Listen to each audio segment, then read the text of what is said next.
distance nerding.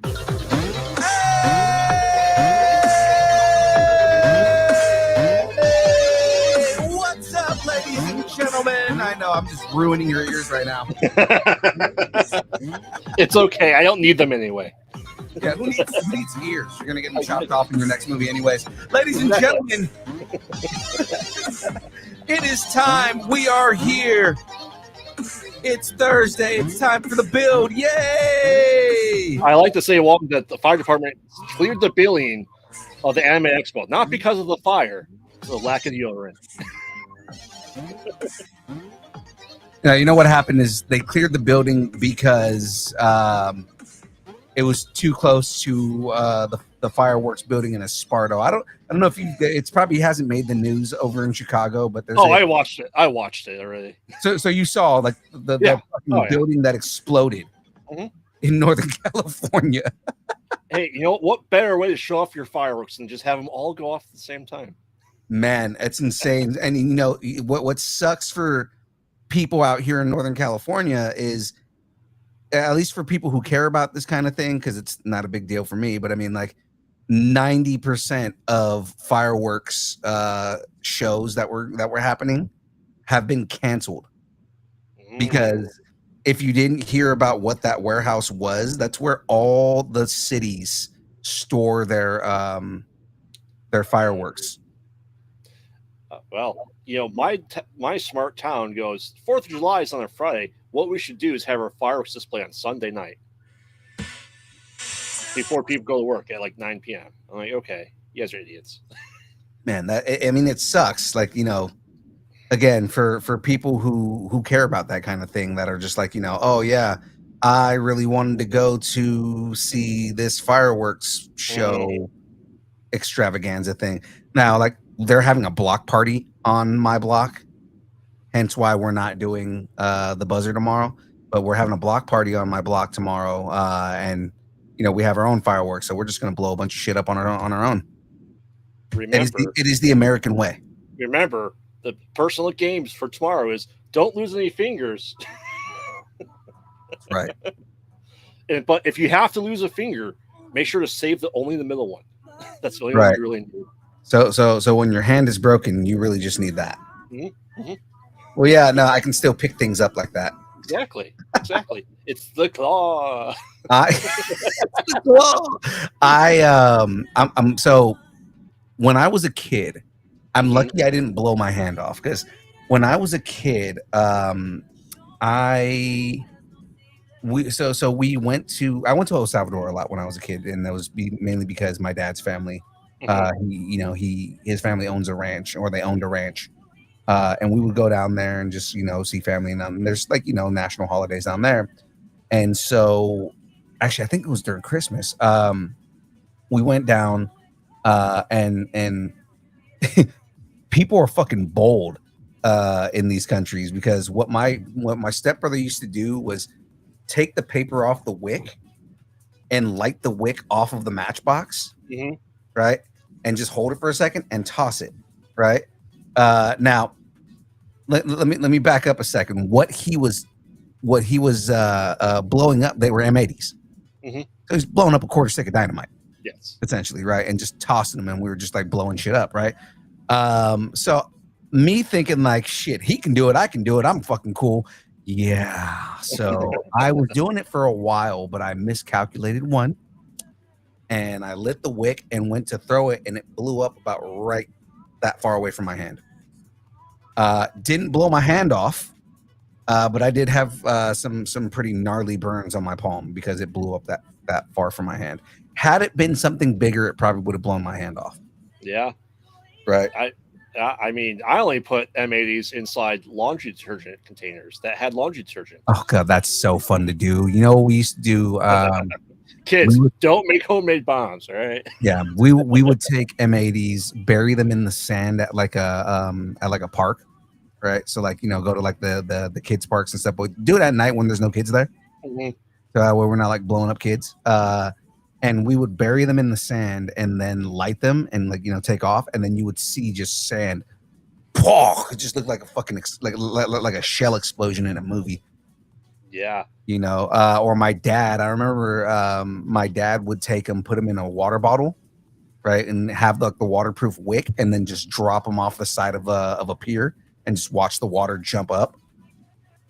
Yeah. Right, just fun with explosions, guys. Fun with pyro. Yes. With just this is how you start kids being pyros. Oh, for sure. But I mean, we gotta talk. If we talk about things that are exploding, we gotta talk about today's sponsor. That's right. That's right, ladies and gentlemen. The show is brought to you by the good folks over at Dubby.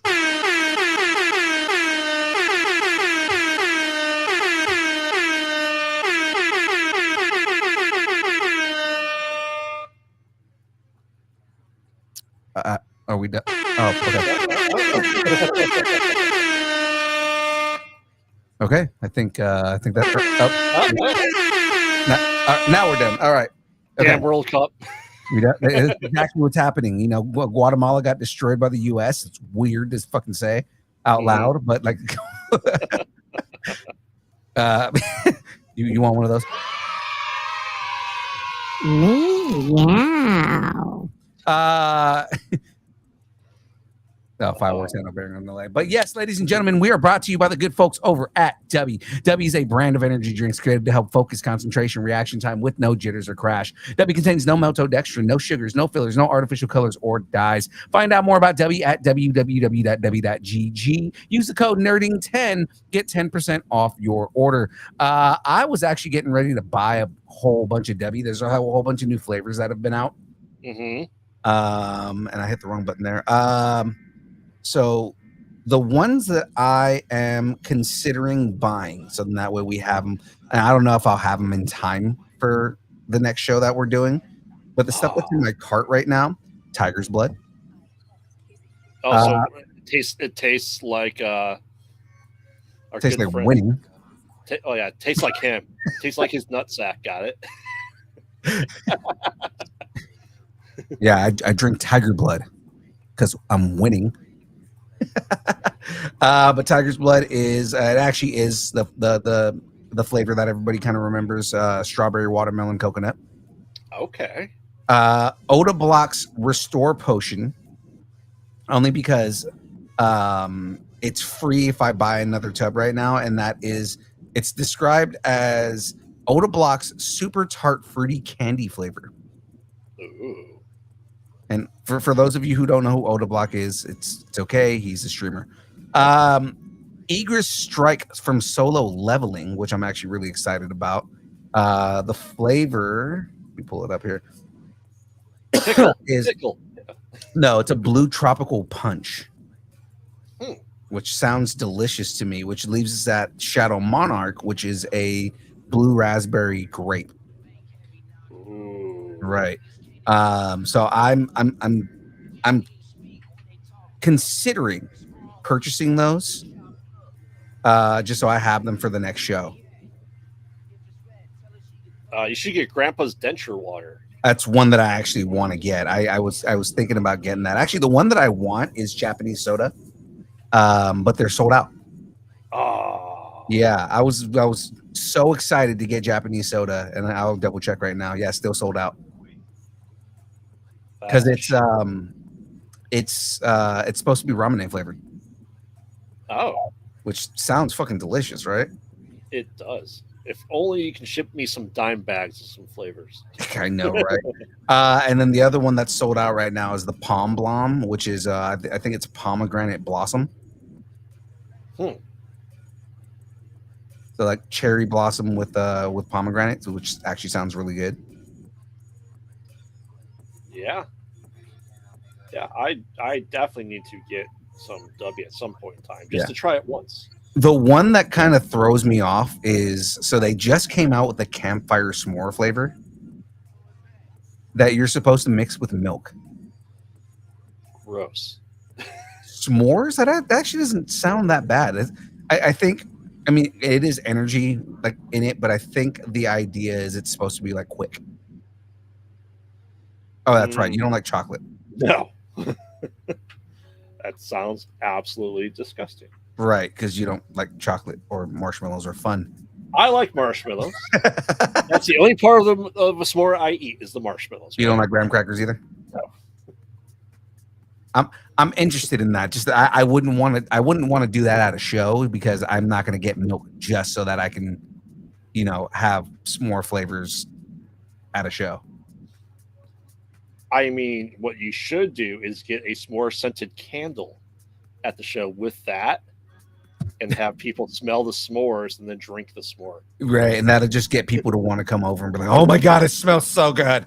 I have to. I need to drink that right now." My God, the gym is paying off. Okay. My God, me staring at people all day is really working. No, that's why I'm like looking down and like for like 2 seconds I'm like, oh no. Why does the internet make me look so good? This is not real. This is fake. It's a fake arm? I knew it. It's fake. There's no like I look at my arm and it doesn't look like that. But for some reason the internet makes me look just You use that touch up button that's there, didn't you? You know what? Hold on. Okay, I'm gonna turn off lighting. Let's turn off portrait mode. Actually, I think the lighting is what's making my arm look like that. Because I turned off the lighting and all of a sudden my arm doesn't look us. Oh, never mind. Okay. Yay, internet. Yay, internet. All right. Well, are you ready while hopefully our guest shows up for the summer of trilogies? We've been ready for the summer of trilogies, sir. All right. So to recap where we left off from last time, Dumb and Dumber versus the Dollars Trilogy 1. As it should. The Hobbit Trilogy versus the Cube Trilogy, Cube 1. Sorry, Peter Jackson, if you're watching. Somehow, Mayer didn't get it done against the Dark Knight Trilogy. So get her done. Exactly. And Ace Ventura, you did what in your cup? Exactly. Aladdin couldn't rub the lamp hard enough. He lost to Ace Ventura. Yeah. Rubbing the lamp vigorously while thinking of Jasmine. Oh my God. It's really a boo. I know. I'm sorry. All right. So every first time he up, thinks of a boo, that's exactly what happens. He has to pet his monkey. Or spank the monkey. Exactly. Or shock the monkey. Hey. So bad. So much bad innuendo. That's Get out, everybody. It's a song. Shock the monkey. Come on. All right. So first up, we have everyone's favorite trilogy of the Cloverfield trilogy that only one of them has to do with, actually Cloverfield, and the rest are suffering from Hellraiser syndrome. Absolutely are. That's exactly what happened. Versus the Stephen King, George Romero led Creepshow trilogy. I didn't know those were George Romero movies. Yeah.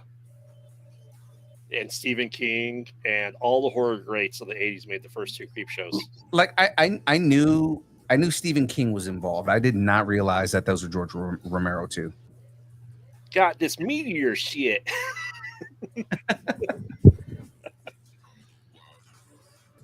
This is the tough one for me because I thoroughly enjoyed two of the Cloverfields. And I thoroughly enjoyed the first and the second. Yes. Yeah, because those are, again, the first Cloverfield movie, really good found footage movie. Yep. Right. Really good big budget found footage movie. It's one of those things where you did not realize that found footage could have a big budget like that. It's not supposed to. Right. But still really well done, really good found footage movie. The second movie, again, had nothing to do with the first movie, but in itself was a good fucking movie. Mm-hmm. If it didn't have anything to do with Cloverfield, that probably would have been a better movie. Oh, for sure. It was a fantastic psychological thriller. Right. That just happened to throw in Cloverfield at the end. Right.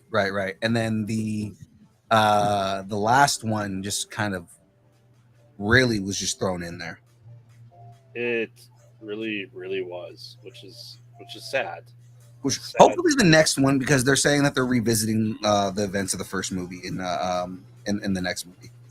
Yes, that's what they say. Fingers crossed, it will actually be good. Yeah, because I mean, I 100% want to see what happens next. Hmm. So, what's your vote then? I mean, I don't know if you've seen the entire Creep Show trilogy, or when's I the last haven't time seen you the watched entire. it? I haven't seen the entire Creep Show trilogy. Okay. I mean, they are. It's essentially Tales from the Crypt. It's a comic book movie because it's from the Creep Show comics essentially, Mm-hmm. and before Tales from the Crypt. And they are just fantastical movies. They really are. The first two are. Third one is awful, but the rest are really good. Like, so just because of that, honestly, like Cloverfield Paradox was a good sci-fi movie. It just didn't need to be Cloverfield. Right, and that's that. I think that's what kind of like.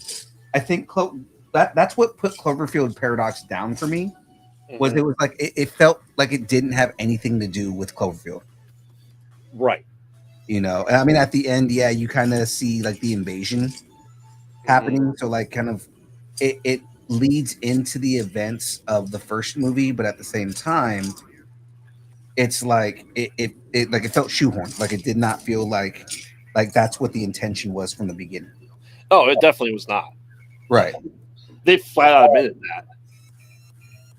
You know, which Um, which, which is what makes that movie kind of or it what makes it being a Cloverfield movie suffer. mhm. um, but if I solely have to base off of mine, so it's Tater is Cloverfield versus Creepshow. I have to give it to Cloverfield because I'd much rather watch Cloverfield Paradox than Creepshow 3. That's the deciding factor. Is the third one of each of these, so I am ultimately going Cloverfield. I think ultimately I go Cloverfield just because the first two entries were solid, Hmm. and it just the how good those first two movies were kind of makes makes up for that last one. Oh yeah, And again, not that it was a bad movie, like it's just it felt it felt even more shoehorned in than the first movie did, or the second movie. I'm sorry. oh yeah, yeah. I'm assuming Say Wong's gonna vote for Cloverfield because it's a kaiju movie. At least the So first one was. yes, I mean, who's to say that John Goodman's not a kaiju? John Goodman is a kaiju when it comes to acting, Yes. because that man is a masterclass in acting. Oh yeah, Yeah. Thank Gillette and Roseanne Barr. It's the yeah, only time you're ever going to hear me say thank you, Roseanne Barr, yeah. is because the Gillette commercial is kind of where he got found. Mhm. Him playing John on Roseanne is what skyrocketed his career. Yeah. Dan. Dan. That's right, Dan. Sorry. Yeah. I mean, he No, was, I watch the fucking show like every night. and he was in Revenge of the Nerds, the first one. As Yeah, the coach. but I mean, the thing is like even back then, he wasn't like it wasn't a major role, whereas he's a starring role in Roseanne, Yeah. and even more so in the Connors. But I mean, like he was already big by the time the Connors happened. Oh yeah. Um, And and then of I course think, his entire '90s career was just fucking amazing. yeah, and I think 10 Cloverfield Lane shows his serious acting chops, just like Red State did as well. Mhm. That he wasn't just comedic guy. Yeah, So, all right, with two more votes in chat for Cloverfield, Cloverfield is moving on. Now, sweet. now the hardest choice we're ever going to have to make is right Fuck. here. Right here. What do you got? Beastmaster versus Beverly Hills Chihuahua. Oh god, Beastmaster.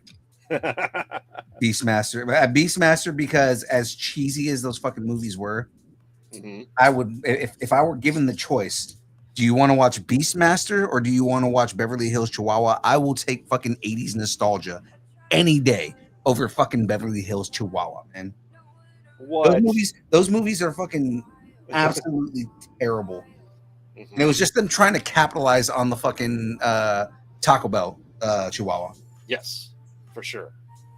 Easily, that's what they were. they were doing. Yeah. I mean, and of course, if we just got Chevy Chase to play Beastmaster as he did in the Community, which the Halloween episode, that was great too. Yeah, absolutely was, man. God, who's the main actor in Beastmaster? The first one, Yeah, wasn't it Dolph? Mark Singer. That's right. I've been to 3 shows that Mark Singer has been at, and I've talked to him in passing, but not like actually like talk to him. Mm. Okay. Yeah. I'm waiting for someone to say Beverly Hills Chihuahua, and the only good Chihuahuas movies that exist are Night of the Chihuahuas. Yes. Oh, those need to be movies. I know it's written as a script. We know this already. It was originally written as a film. But like, dude, give me a good fucking Night of the Chihuahuas, like Resident Evil as it should be, not Resident Evil as it became. Yes. The picks are Beastmaster or Beverly Hills Chihuahua. What are the picks? Say, Wong. Are you picking Beverly Hills Chihuahua? I think he is. That sounds like something you would pick. Just because he'd be like fucking Beastmaster. That movie fucking sucked. I know. Taylor, we need you too. Taylor, if you don't say Beastmaster, I will be very disappointed in you. Enrique Iglesias. What about Enrique Iglesias? Did he play one of the Chihuahuas? I'm sure he did at some point in time. Hey, Mezzo. What? A wild Mezzo has appeared? A wild Mezzo just appeared. What? A wild Mezzo appeared in the chat. What? Mezzo? You're awesome. Yeah. So happy to look down and see your name there. Well, does that make you, because it's Enrique, does that mean you're voting for him, Say Wong? If that's Look, it's Enrique Iglesias, man. If they did Beverly Hills Chihuahua and it was just Gabriel Iglesias doing all the voices, I'd be okay with that. I would 100% be okay with that. It'd probably be substantially a better movie if it was nothing but Gabriel Iglesias. Yeah. Just doing different voices. Yes. I'm trying to find my owner. Exactly. Martin! He does choose Beverly Hills Chihuahuas. We called that shit. We called that. We said he was going to say Beverly Hills Chihuahua. Well, your one vote, Say Wong, doesn't go against the 3, so Beastmaster is... Beastmaster it is. That's right. Okay, no, you're not wrong. Cheech Marin did play one of the Chihuahuas in that movie. I'm sorry. If we start naming every Hispanic actor, we're going to say they'd probably be in one of the 3. No, so Cheech did play a character in that. I do remember that. Yeah. Oh, yeah. But that was also at a time in Cheech's career where he was in everything. It didn't matter what it was. You could tell that he was just trying to get paid. Oh, of course. Yeah. Of course. Well, Beastmaster is moving on, so as it should. As it should. Yes. That was a tough choice there. Which one to actually vote for? One of the hardest choices we've ever made on this show. Yes. All right. So, next up, we have, of course, what happens when God wants a baseball team to win? Well, of course, he sends angels. Oh, angels in the outfield. Versus, you come to me on the day of my daughter's wedding. Okay, so a movie series that had 2 good entries and one of the arguably worst entries in movie history for its 3rd. Mm-hmm. Angels in the Outfield. Honestly, I weren't the other 2 movies fucking straight to DVD? Oh, of course they were. Yeah. Yeah. So for anyone who doesn't get that reference, that is The Godfather versus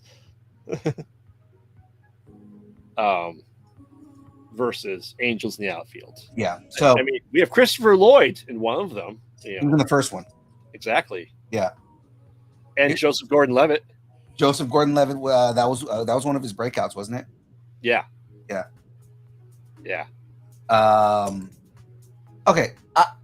as a kid, I liked Angels in the Outfield. I was, I played baseball. I watched baseball. I mean, to this day, I still kind of watch baseball. I don't play baseball anymore, obviously, but I mean, like, the when it really comes down to it, if we're talking best trilogies in history and of all time, Mm-hmm. fucking goat trilogies.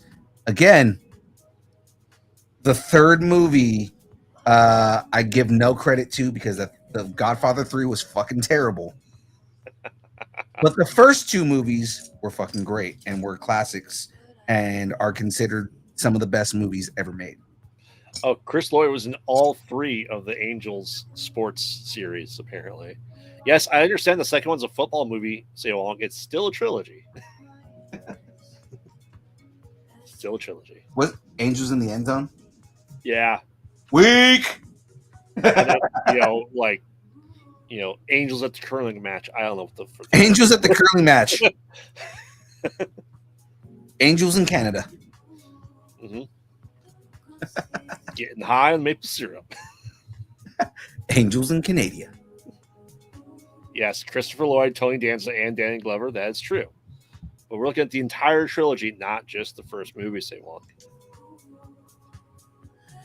And again, two of the three Godfather movies are considered classics. They are. They are.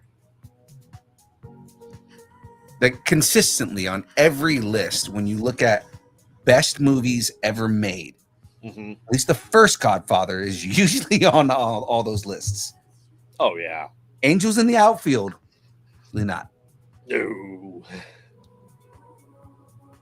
Metzel says she's seen none of the Godfathers. What? That's okay. Mezzo, you have to watch those movies. She's an entire list of things to watch.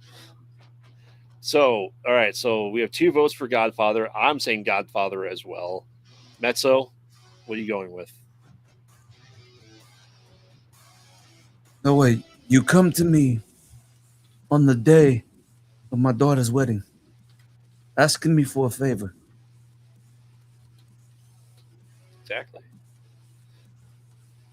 Exactly. While we're waiting for Mezzo's vote, the next round, whatever you go with, Graveyard. Okay, Godfather.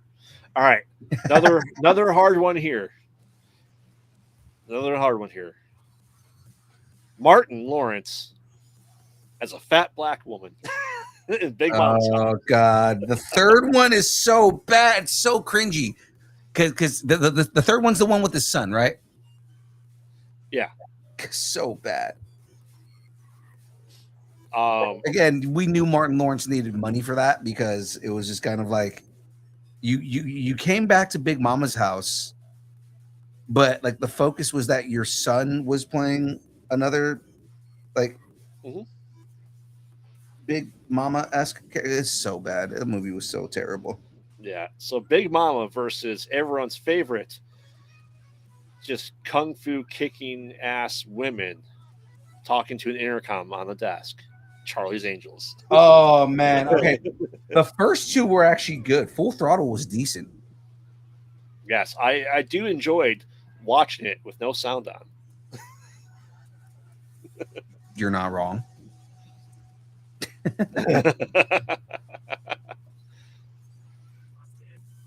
Yeah. I mean, I agree. Big Mama's House, all of them were just atrocious. The first one was entertaining, at least. Like the concept of it was there's an entertaining factor to it, but like the other 2 didn't need to be made.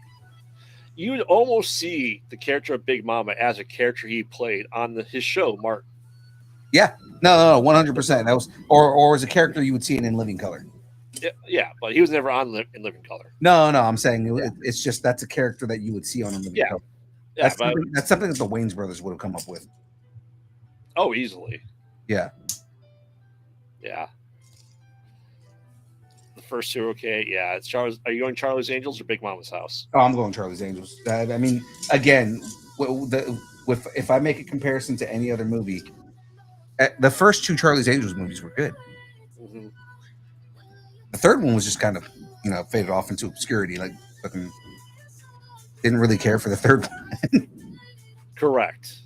But like because the first one's with creepy Fin Man, which is fucking what's his name from Back to the Future. Crispin Glover. Crispin Glover plays the Yeah, main villain.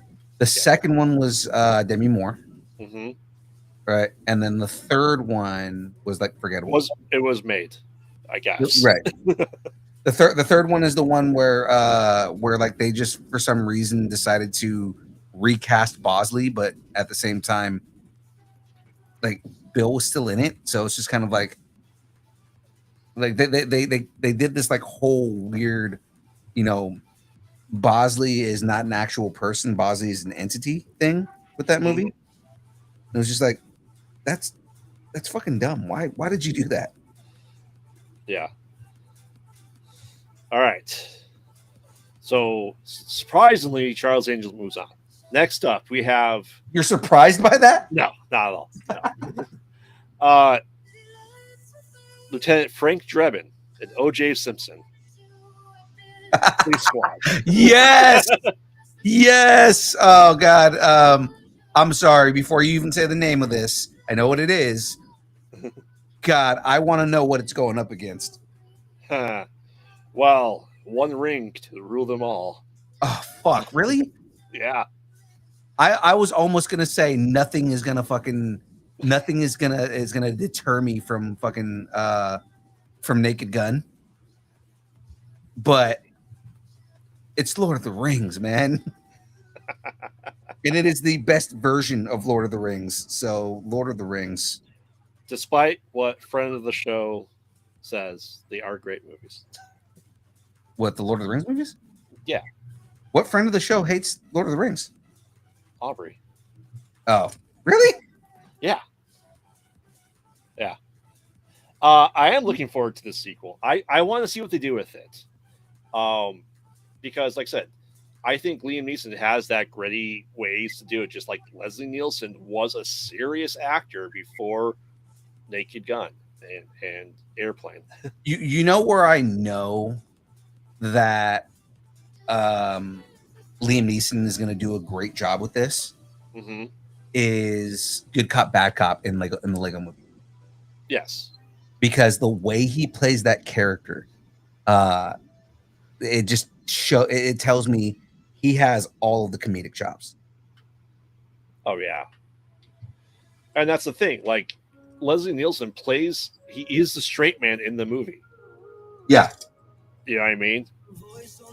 And I was iffy about the trailer, original trailer, until the second one came out, where he is attached to the charging station with his car and pulls all the power out of the police station. That's something that Leslie Nielsen would have done in a Naked Gun movie. yeah. Leslie Nielsen. What I liked about Leslie Nielsen, not just that he was a serious actor before, but like yeah, he went from being a very serious actor to all of a sudden just nothing but parodies and doing them well. Oh yeah, Right? Like nobody did parodies the way that he did them. I mean, Dracula Dead and loving it. one of the Arguably, best Dracula movie ever made. I was going to say, arguably one of the best Dracula movies ever made. Like it just the way that they went about that movie, and again, the majority of the actors who were in that movie were serious actors hmm who were playing comedic roles.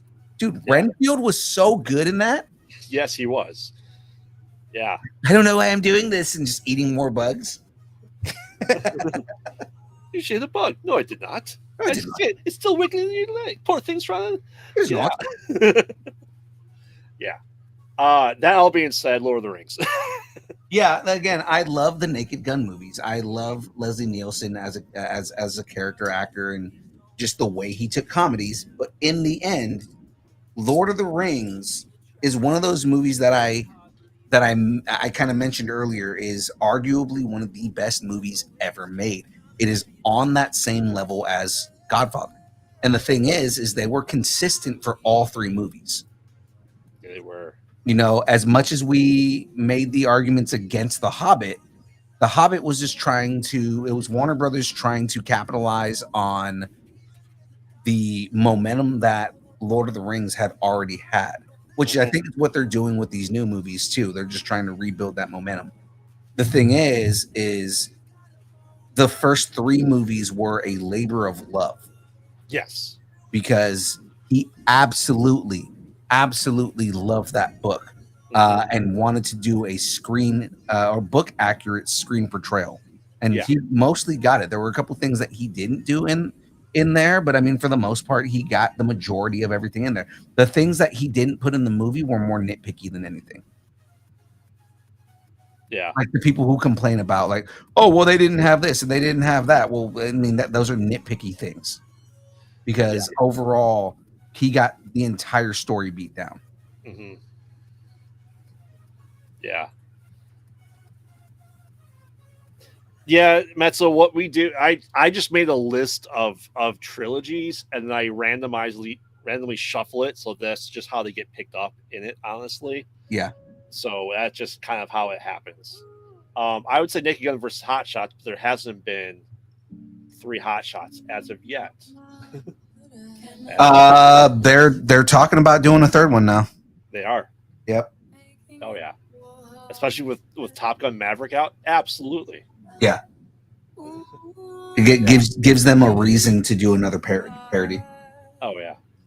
And I mean, now that we're getting some of these parodies back, like we're getting Scary movie. so yeah, scary. There is a new scary movie coming out that the Wayne's brothers are actually involved in this one after so many years, and it's kind of like that's. I feel like when it became a commercial thing, that's what it was missing, was Hmm. you weren't getting that sensibility from the Wayne's brothers. Um, so it's nice that they're coming back. We have Mel Brooks doing two different follow-ups. So he's doing the new Spaceballs movie.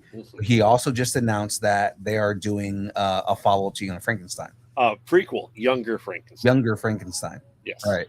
So it's like, okay, so we're doing another Young Frankenstein. We're doing another Spaceballs. We've got Scary Movie coming back. Hmm. They've been talking about doing another Hot Shots, which would be amazing. And I wonder what they would name it.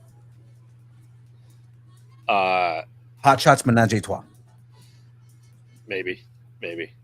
Uh, yes, Major League is not on the list because this is the first Tater of the trilogies list. So don't worry, this isn't the only trilogies. I can only put on 32 at a time unless you Right. buy more tacos, and they gave me a taco money.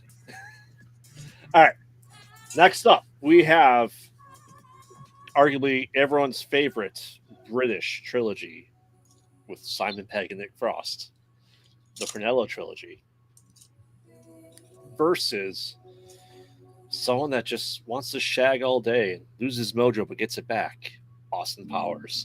Oh, that's all right.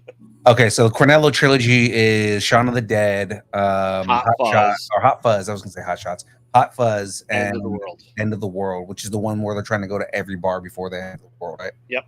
Well, Yeah, no. End of the World is the name of the bar. They're trying to recreate. that's what it was. They're trying to Yeah. recreate their college pub crawl they did. Yeah. So yeah, so those again, the Cornello trilogy, all three of those movies were really good.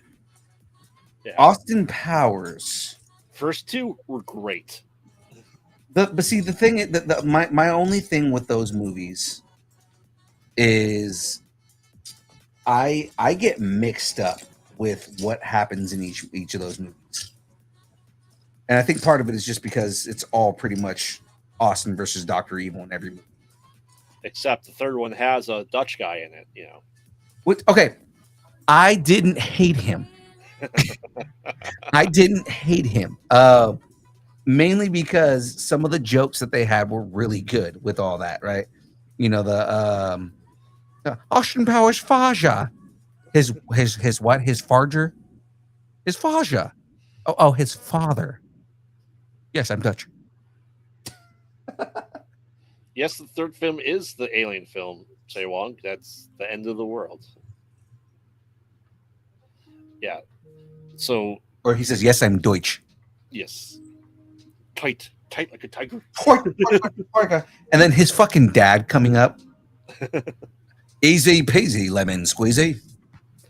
Oh yeah, I mean considering hit Austin Powers is based off his character Ralphie, right? That it Right. made perfect sense.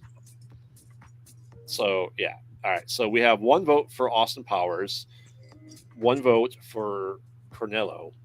I'm going Cornello trilogy. Mm. I Simon Pegg, Nick Frost, and Edgar Wright could do no wrong together. I could say Edgar Wright could do no wrong, but he cast freaking the guy that no one wants to be a thing in the new Running Man. So Glenn Powell, stop trying to make Glenn Powell happen. Oh, gotcha. It just off on a side note here. It looks interesting, and it's supposed to be based more on the book than it is off of the original Arnie movie. Yeah, but say Wong, there are aliens in the end of the world as well. So,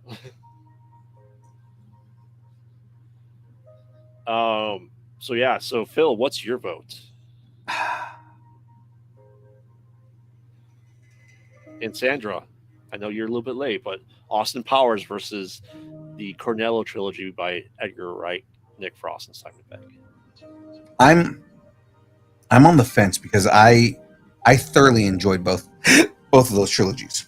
Mm-hmm. So it gets really hard for me to pick one just because, like I said, I liked both of them. I grew up with a lot of Austin Powers. Yes. So I have like a soft spot for Austin Powers. The Cornello trilogy. Those were those movies where if I saw that Simon Pegg and Nick Frost were in a movie, I automatically wanted to go see it. Yes. Right? I didn't care what it was about or what it was. Mm-hmm. Simon Pegg and Nick Frost in a movie, I'm all for it. I want to watch it. That's basically the way I felt about any movie they were in together. And I mean, again, all three of those movies were good. Oh yeah. Yes, Sandra, I'm quite enjoying your California weather. Is that a comment on me not having sleeves? Maybe. So what say you, Phil? You're the tiebreaker here. I'm tie breaking it. Yeah.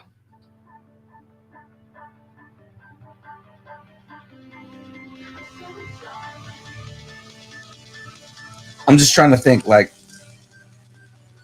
where I'm going with this because again, I like both of them. Mm-hmm.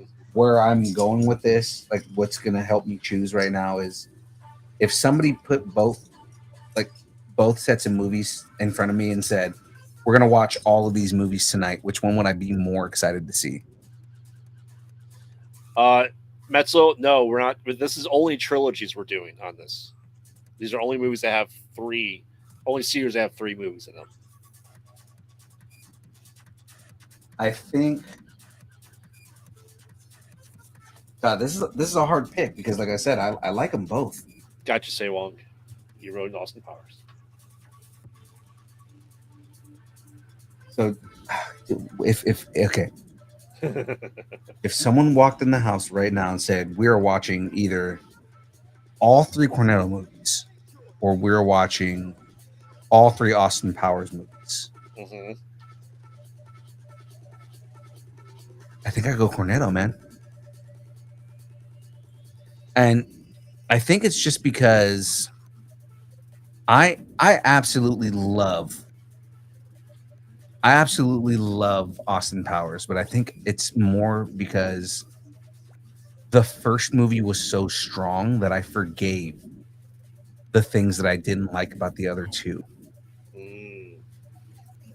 Spy Who Shagged Me was good, right? It was a really good follow up to the first one, but I feel like nobody really held a candle to Elizabeth Hurley in the first movie. Not at all. Yeah. Like, and it's kind of like, okay, just Elizabeth Hurley and the way that she played her character in the first movie was perfect. She didn't play her as a fembot, I can tell you that much. Well, yeah, she was a fembot in the second one. Exactly. Machine Gun Jubblies. How did I miss those? Yes. How did I miss those? You probably should have tried foreplay. He goes, oh yeah, right. Or who throws a shoe? Honestly, like Yes, just some of the lines in those movies, and then all the dick jokes for the for the spaceship. Like, just a lot of those things. Um, like it made me enjoy those movies, but I think that ultimately, if I were like, I want to watch movies, Shaun of the Dead is fucking solid, and that's one of those movies I can watch over and over again.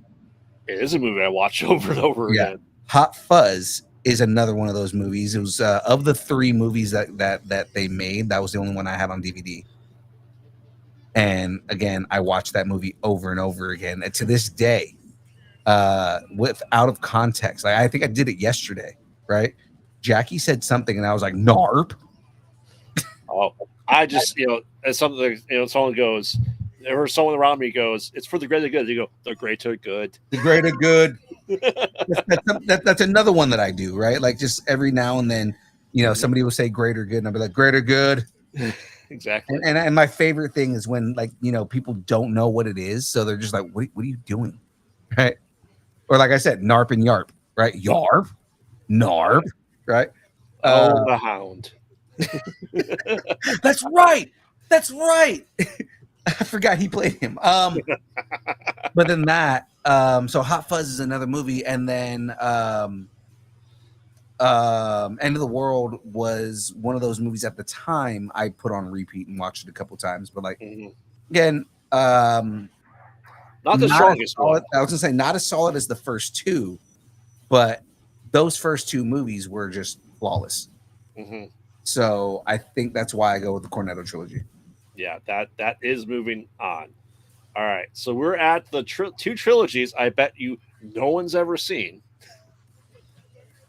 We have the Three Colors trilogy, which includes blue, white, and red. So 93, 94, 94, which I've never seen any of these, but there's boldly cinematic Okay, hold on. versus, Why are they on the list if you've never seen them? huh? Why are they on the list if you've never seen them? It's supposedly one of the best trilogies of all time. Okay. Versus the Before trilogy, which is Before Sunrise, Before Sunset, and Before Midnight. And it has Ethan Hawke and Julie Depley, and they do it. They made a movie every 9 years on purpose. Um, Okay. they are Salem's. Salem loves that trilogy. He really does. So I had to put Folks, that on there for him. Salem is what we call a cinephile. So I mean, like, Yes. that man has watched a lot of movies that nobody's ever heard of. Oh, for sure, Yeah. for sure. Um, I know this just from listening to the show, because, like, he gets really excited about, like, art house film. So he does. He does. He hates schlock to yeah. no end. I'll just say everyone time. We'll just say the Before trilogy because Ethan Hawke. Okay, so who's in the Colors trilogy? What the fuck is that? Supposedly it's something I should watch. They're psychological dramas. Okay, the Colors trilogy. Yeah, it's French. So Three colors: blue, white, and red. yeah. Is a collective title is the collective title of three psychological drama films directed by Mm-hmm. Krzysztof Kieslowski. Good old Christoph. Good old Krzysztof. It's a Polish movie. Yeah. Three colors: blue from 1993, three colors white 1994, and three colors red in 1994, representing the flag of France. The trilogy is an international co-production between France, Poland, and Switzerland in the French language, with the exception of white in Polish and French. Starring Juliette Binoche, don't know who that is. Benoit Regin, don't know who that is. Somebody with a really, really long name that starts with Z's.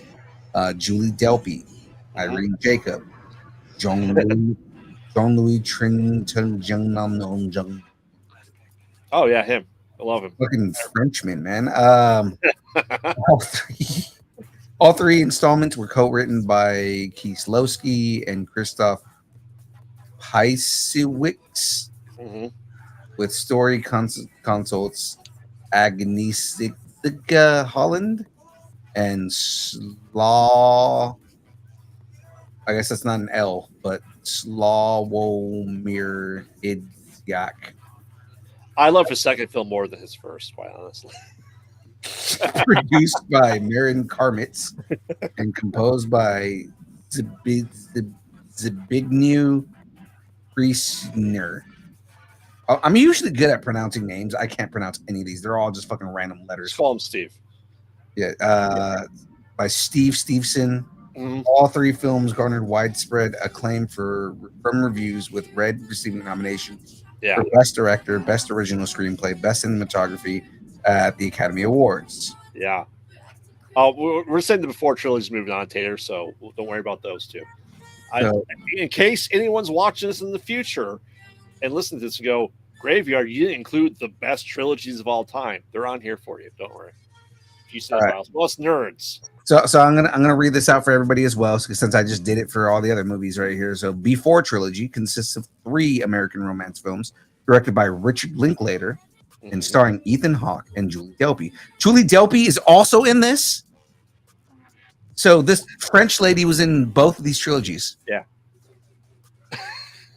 Okay. Beginning with Before Sunrise in 1995 and continuing with 2 sequels, Before Sunset in 2004, Before Midnight in 2013. The films were all written by Linklater along with Kim Crazen on the first film, with Hawke and Delpy in the last 2. Set and filmed in 9-year intervals, the film chronicles the romantic relationship between Jesse, played by Ethan Hawke, and Celine, played by Delpy, at 3 periods of their lives. The characters also make cameo appearances in Linklater's animated anthology film, Waking Life. The making of Before Midnight is chronicled in a 31-minute documentary titled After Before, which is filmed on set. What the fuck, man? The films are considered minimal, consisting mostly of monologues and casual conversation with extended dialogue between the characters. Mhm. Contrasting ideas and perspectives on life and love are detailed, with the series referencing time, self discovery, age, loss, and parentage. It is considered an exploration in postmodern romance. Jesus, man. The Before trilogy received widespread critical acclaim, nominated for 2 Academy Awards, 2 Writers Guild of America Awards, and the Golden Globe Award for Best Actress, Motion Picture Comedy, or Musical Mhm. for Delpy for Before Midnight. The series is also a commercial success, grossing 61.5 million worldwide against a combined budget of 7.5 million. Okay, that actually made a lot of fucking money. Yep. Although discussed by the filmmakers and widely rumored, a 4th film was not in development as of June 2024. The films were distributed by Sony Pictures under their Columbia and Classics label for their first and third films, and Warner Brothers Pictures under its independent label for the second only. While all 3 were produced by Castle Rock Entertainment, Before Midnight was also produced by Venture Forth and Linklater's production company, Detour Film Productions. So, if I have to choose between the 2, I say fuck them both. You uncultured swine. Yeah, absolutely. But I guess the Before trilogy because Ethan Hawke. Exactly. Exactly. So that's moving on. All right. But now to not uncultured stuff, to the most fine movies that we can possibly think of.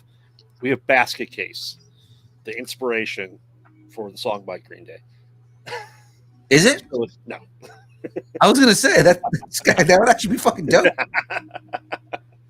Versus the Sam Raimi Spider-Man trilogy. Well, hold on. What was the first one? You said Basket Case. Yeah. versus Sam Raimi and the Spidermans. Yep. Yes, say along. I am including Spider-Man 3. Yes, we understand that Tobey Maguire dances like an idiot. We get it. Yeah. I know it's going to be brought up. We get it. We get it. Tell me, sir, Mm-hmm. about Darth Plagueis the Wise. No, tell me about tell me about Basket Case. Basket Case is about a guy who has a conjoined Siamese twin that is essentially a head, shoulders, and 2 arms that grew off the side of him, and the doctors cut him off. And they're about getting revenge for the doctors that separated them and again put back together. Oh, Uh, it's a weird horror franchise. oh yeah, it's one of the last horror movies that were shot in Times Square when Times Square was the seedy underbelly before it got revamped and became a great place to be, where it's just porn everywhere and this depravity and stuff like that. And then we get really weird characters that are like also mutants, deformed individuals in Basket Case 2 and 3. Basket Case 2 and 3 essentially revisited the plot of the first one for 45 minutes of each movie was showing parts of the first movie again. So it's really bad in that case. But it's by the same guy who did make Frankenhooker. Just throw that out there.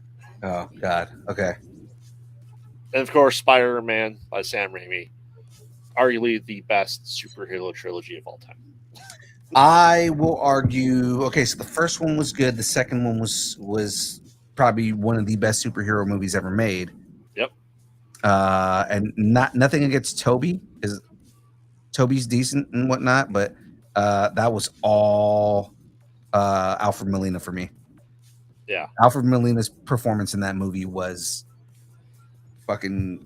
If they were giving awards out back then for genre, he should have got one. You know, it was in a time where they weren't giving awards out for genre. So Yeah. Yeah. And I'm going Sam Raimi's Spider-Man trilogy. Just yeah, just the third one was fucking terrible. But I mean, like, it was and it wasn't. I think they essentially my take on Spider-Man 3 is they chose Topher Grace as the ultimate Eddie Brock, who's that skinny guy. yeah, Right? I hated him as Eddie Brock. I really did. Oh, we all did. But how excited were we when we saw the villains reappear in the new Spider-Man movie? Oh, we were. I was very happy. I was very happy that they didn't bring his ass back. Yeah. And again, it's nothing against Topher Grace. Topher Grace is a decent enough actor. The Mhm. issue I had with it was you have this skinny kid as Eddie Brock. The thing is he actually did a decent job as Eddie Brock. He was angry. He was, his what pissed him off was Peter Parker and him getting together with the symbiote because the symbiote was pissed off at Spider-Man, created Venom. But the thing is that it wasn't he was the wrong actor just based on convincingly being Eddie Brock. Also because they fucking killed him, and it's like, and the way they killed him is like, no, he wouldn't go out like a bitch like that. No. Tater's saying Basket Case. Kudos to you, Tater. Yeah. I mean, if you really look at Spider-Man 3 and everyone that hates emo Peter Parker has to realize that you have to look at it from the point of view that Peter Parker in that movie was acting the way he thought a cool person would act. Yeah. So it's not that it was cringe. It's cringe. It was supposed to be cringe because it was intended to be cringe. Yeah. Yeah. The entire intention of that was to be as fucking cringy as possible. Yeah. Like I said, they chose the ultimate version of Eddie Brock because, like I said, in Ultimate World, Eddie Brock was that skinny little kid. So, what say you, Phil? I think ultimately I still go with Spider-Man. Yeah.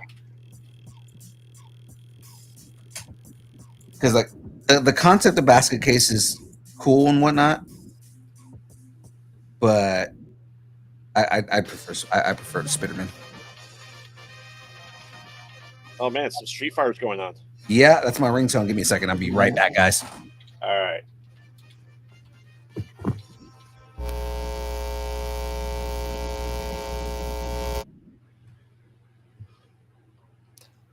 All right, we'll give Phil a couple minutes here. Sandra, if you're still here, give us your vote between Spider-Man, the Sam Raimi Spider-Man, versus Basket Case. Yeah, like I said, Basket Case is a fantastic movie. It's an interesting piece. 2 and 3 are just awful to me because if you're reusing literally 45 minutes of your first movie, just don't make it. Don't make it a full length movie if you can't do that. So,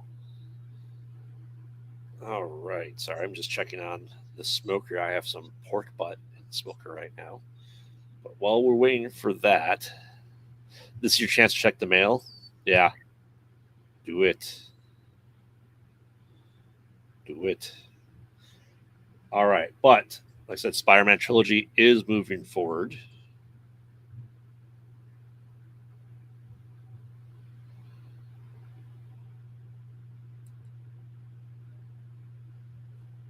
All right, so this is Phil's coming back. Give you guys a little sneak preview of what we're doing next. It's going to be the butterfly effect. Yes, there is three of them versus Carnosaur. Roger Corman's answer to Jurassic Park. And yes, there's three of them as well. Fun fact: we may be trying to look into the rights of Carnosaur. We'll see. We'll see if that happens.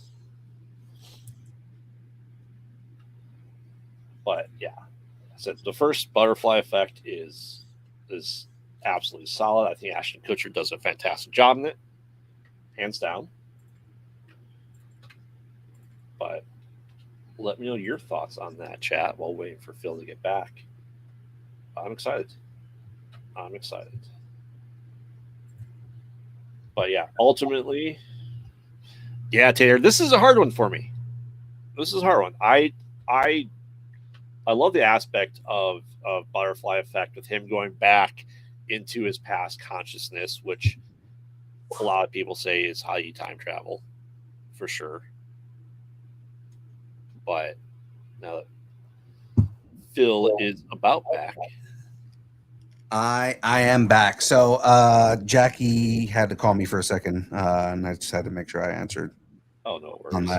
that. So our guest did just message me back right now, and said that he had us in his calendar for tomorrow, Oh, and he can't do tonight. So it's just us tonight. all right. Oops, all brackets. Oops, all brackets. Now we could All have right. done a buzzer tonight. Yeah, we could have. It's all good. Oh well. We need to get these brackets going anyway. Right. But we have the butterfly effect, Phil, versus Carnosaur. Ooh, butterfly effect versus Carnosaur. Yeah. I don't know if you've seen anything beyond the first butterfly effect because 2 and 3 were straight to DVD. Yeah, I did not realize they made more than one. Yeah. And I said Carnosaur was Roger Corman's answer to Jurassic Park. It's so bad. What? Oh man. Would I own 3 bad movies on Laserdisc, Phil? Would I? Yes, I would. Yes, you would. I would. That's very true. That's very true.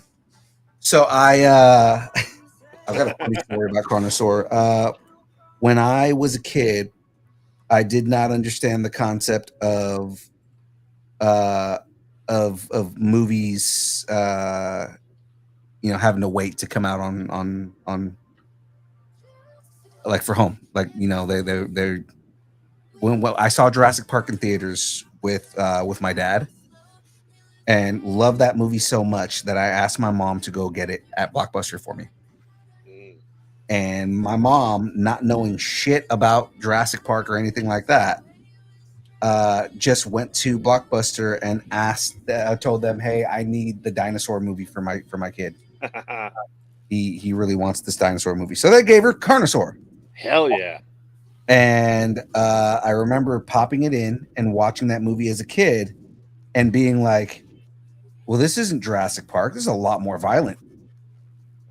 Yeah. Kind of fun." The scene that pops in my head all the time. There is a scene in the first movie where it pops out of an elevator and like rips some dude's arm off. Mhm. Yeah, and that's the scene that forever sticks in my head. Yeah. Who was in Carnosaur, Tater? No one of any name that you probably know other than Clint Howard. Right. So to set the scene for everybody, that just like Graveyard just said, it is Roger Corman trying to capitalize on the popularity of Jurassic Park. In his B horror movie way, yes. Right. And it is absolutely terrible and amazing for both at the same time for all the same reasons. Hmm. But you know what? All across all 3 Carnosaurs, they were consistently that quality. Yeah. Butterfly Effect drastically went down in 2 and 3. Yes, we had Ethan Suplee. Yes, we had Ashton Kutcher. Yes, we had Amy Smart and Eldon Hansen. Oh, I forgot Elton Henson was in those movies. Yeah. Oh, the first one. Mm-hmm. I'm going Carnosaur because I love Carnosaur. Like I tell chat, we may secretly be trying to look at getting the rights to Carnosaur. Really? Yeah. Really? Dude, you're going to make a Carnosaur movie? we are seriously thinking we're going to try to figure out if we can. Oh my God. I would fucking love that so much. Yeah. Yeah. We want to. So it's funny enough because I'm actually voting for Carnosaur, but I mean, like, just because I didn't like, I honestly didn't like Butterfly Effect. I didn't like those movies at all. Yeah. And Carnosaur has never been released on Blu-ray, which is so weird. I saw it on VHS. Mm-hmm. So, Carnosaur is not on Blu-ray. Is it digital at least? No. God, so basically, unless you have it on DVD or Laserdisc, which I have on Laserdisc. Well fucking played, Roger Corman. Well fucking played. I mean, that's how we started looking into the rights because like, we go, this hasn't been released on Blu-ray. It hasn't streamed anywhere. What the hell's going on? It's just Roger Corman saying, no, I just don't want anybody to fucking fuck with my shit. Well, he's dead now, so, you know. Yeah, well, his estate's probably like, we don't want anybody to fuck with our shit. Well, if we say we give you money, they go, okay. All right, Carnosaur is moving on. All right. Roger Corman, Carnosaur, and Fantastic Four. Hell yeah. Phil, would you call that a knife? I wouldn't call that a knife. You call that a knife? This is a knife. Exactly. Yes. So Crocodile Dundee, all three of them, you know, versus a man that just wants to just go back to work and work in S-Mart and have chainsaws for hands. Well, we know we're graveyards voting. Clearly, Crocodile Dundee, but our guest is here. Oh, sweet. Well, ladies and gentlemen, please let me actually move this up here.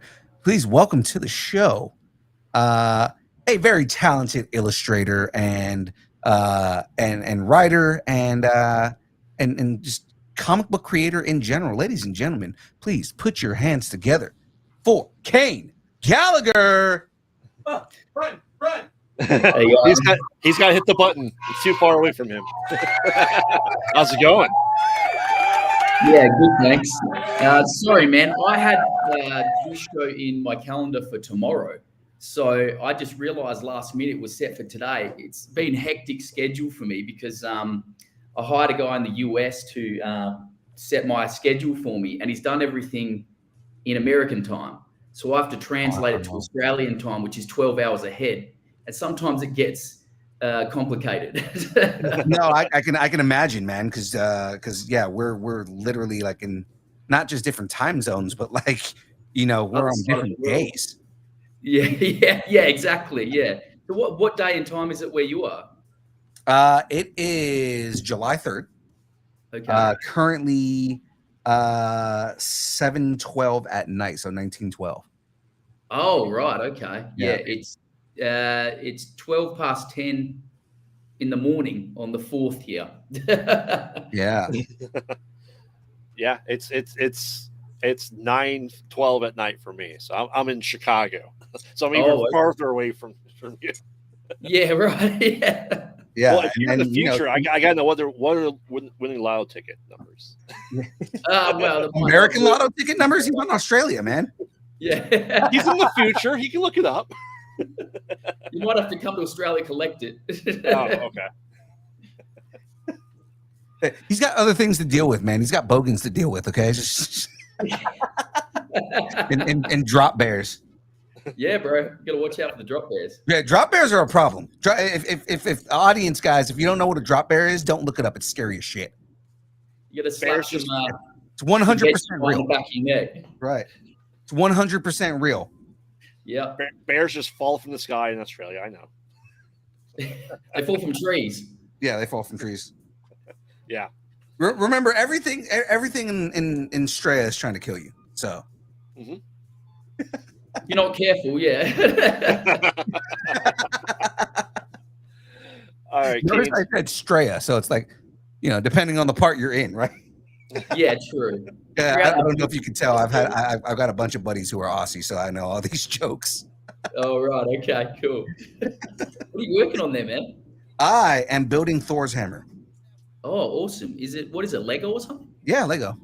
Oh, sick. So I'm currently working on the hammer itself. I've got the handle done. Wow, that's cool. I didn't even know they made those. Or did you just make it out of your own head? I wish I was that talented. No, it's definitely a kit. Right. Okay. Well, I guess Marvel makes everything, don't they? You we get do. something from Marvel everywhere.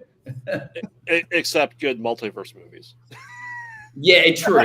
Yeah, lately, yeah. They're working on it, okay? They're working on it.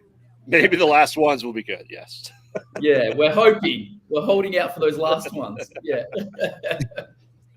Well, man, how are you? How are you doing? How's the week been for you? Busy, very busy. Doing a lot of podcast interviews. Working on some new projects that I just got this week, and I've been going back and forth with the creator of this comic. I'm doing his covers for him, like redoing covers. And working with my editor, so it's dealing with a lot of people who have a lot of different ideas, and I'm like, guys, can we just settle on one idea so I can start drawing it? Right. It's like that sometimes. But I finally started now, and it's going well.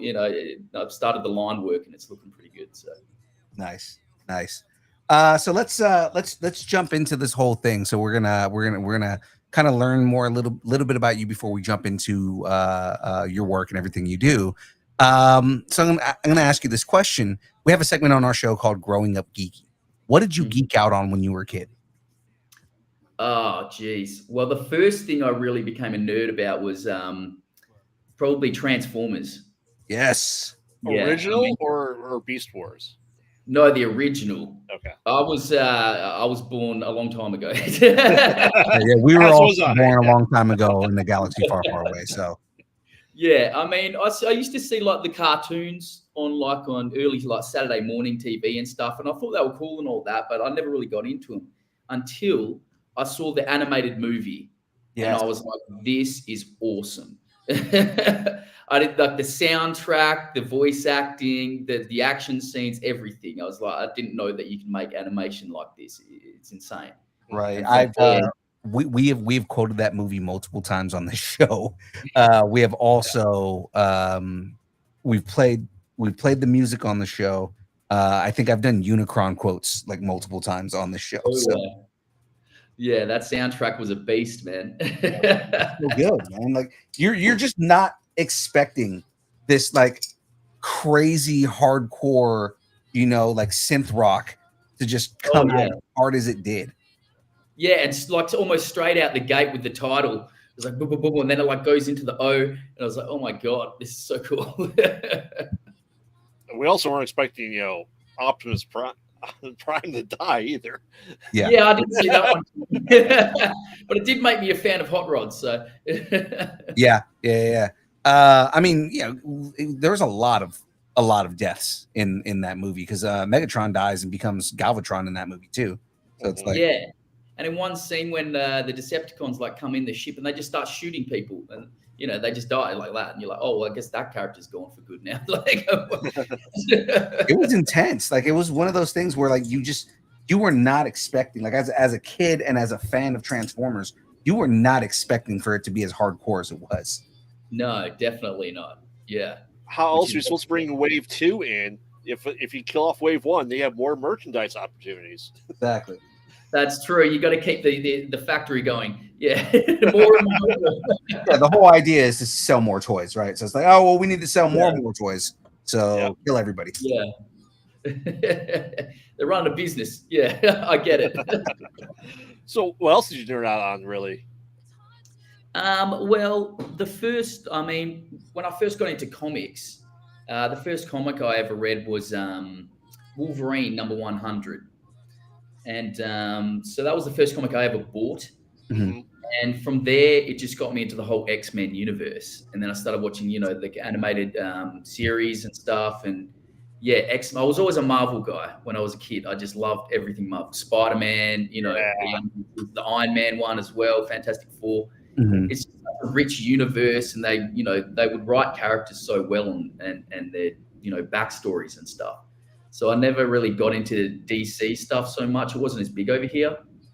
Although Batman was always cool. Oh yeah, But I was never like a Superman guy, But X-Men for sure, that was my thing. Yeah, 100%. hell yeah. I same boat. Chat knows, Phil knows. I've never been a DC guy as much. I watched the DC films. I Yeah, always have. I watched Batman animated series, but besides that, I just don't necessarily care blah about DC. I've always been more a Marvel guy myself. So Fox Kids with Spider-Man animated series. yeah, It really showed like that you could have like a full season arc within a show, because Spider-Man did that and X-Men did that. They had an entire season as an entire arc. Mhm. yeah. It was awesome Yeah. because you could read the comics and then you'd be like, oh, I know what's going to happen, but I wonder how they're going to pull this off. Have you seen the new X-Men 97? Oh Yeah. yeah. And that's It's so fantastic, hey? right. We did a whole follow-up show on it, and that the whole idea was, every week when a new episode would come out, we try to predict, like, okay, we know the names of the episode, which means we know that they're going to get into this storyline. So how do we think this is going to play out? And based on what we know in the comics, how do they do this? And Graveyard over here has been holding out for another Mojo story, so I know. Yeah, I have. Oh yeah, that was a sick episode. Yeah. But the way they brought it all together in the end, they made it even better than the comics, dude. I was like, Oh, yeah. how did they do that? You know what I mean? I wasn't expecting it. Like when I first started watching it, I watched like the first episode and I was like, I'm not sure about this. I think they're going in the wrong direction here. By the second one, I was like, I'm all in. Yeah. Yeah. And it feels right. I've been saying it for about a year and a half, 2 years, that I want the end of Secret Wars to be just to see a camera floating in space that says Mojo World or Mojo TV. Oh yeah, that'd be good. That'd be awesome. Yeah, a little twist. Yeah, I want that's because the mutants are coming, and I want Mojo to have seen all of this stuff and broadcast it as TV in his world. That's a great idea, actually. Yeah. And it's surprisingly enough, last week or week before, Phil, I don't know if you knew this, but there's a couple other channels that started talking about Mojo and Secret Wars recently. Yeah. Every time I hear anybody bring it up, I'm like, were they listening to our show? Like they almost said verbatim what I said. Yeah. Which is amazing. That's what I'm saying. Like I feel like people will like watch our show and then like go and steal our ideas. Maybe they just forgot that they got it from you. I mean, we do know people involved with those channels, so it's possible. Fair enough. We do. So it's interesting. All right. So Kane, if a movie was made about you and your life, who would play you, and what genre would the movie be? Who would play me? Jesus. Jesus would play you? Okay. You don't want to come off as like douchey and choose someone like, Brad Pitt or something, so I got to be realistic. Jeez, I don't know. Someone in my age range, I guess. Once you hear Graveyards, then you'll change your mind on that. Yeah. Okay. Right. You want to hear mine? I want a different person of ethnic and age to play me throughout there. I want, if Betty White was still alive, I'd want her to play 10-year-old versions of me. I want Chris Rock to play the adult version of me. I want Stallone to play like the 7-year-old version of me. just make it a huge parody that you never call attention to. You never say it's a different person, maybe different stages in life. We don't need to talk about it. It just is what it is. It is what it is, yeah. And just play it completely tongue in cheek. Yeah, I don't know. Okay, I'll go Zac Efron. How about that? There you go. All He right. seems he's in good shape. Yeah, you know. I've been saying I would want Ryan Reynolds in a fat suit. Oh, that's a good one. Yeah, and he did a movie in a fat suit as well, didn't he? Yeah, he already did a movie in a fat suit, so it's like, yeah, Ryan Reynolds in a fat suit. Yeah, it's right up his alley. You know, he can pull it off. Awesome. As far as what genre it would be, Jesus, I don't know. I would hope it would be a comedy. It would probably be more of a drama, though. But would you want live action, or would you want it, like, in your art style? Ooh. I mean, it is my story, so I'd say in my art style, yeah, that would make it cool. But it'd be hard to animate because my art style is extremely intricate. We spent 10 years. How many minutes do we get? 2. Yeah. 1,000 people working every day, every hour, drawing each scene, and we've only got here. You know, if Phil Tippett was able to make Mad God over the course of 40 years, I think we can make your movie in that time frame. Yeah. 40 years, yeah, that's realistic time frame, yeah. So, how did you really get into comic books and you talk about Wolverine, 100, but like drawing as a whole was something you always were driven to as a kid? Yeah, I've always been artistic. Ever since I could pick up a pencil and put it to paper, I've wanted to draw something. Mm-hmm. And it just, I guess, just over years, I've just gotten better and better and learned from different people and different people's art styles. And a lot of that's come from comic books. A lot of it's come from anime, things like that.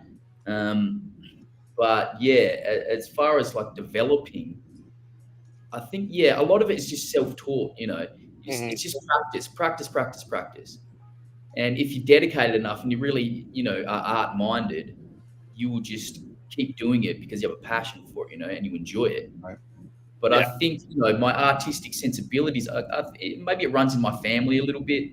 It's probably in the genes. Like my uncle was always an artist. He was a graphic designer and a sign writer.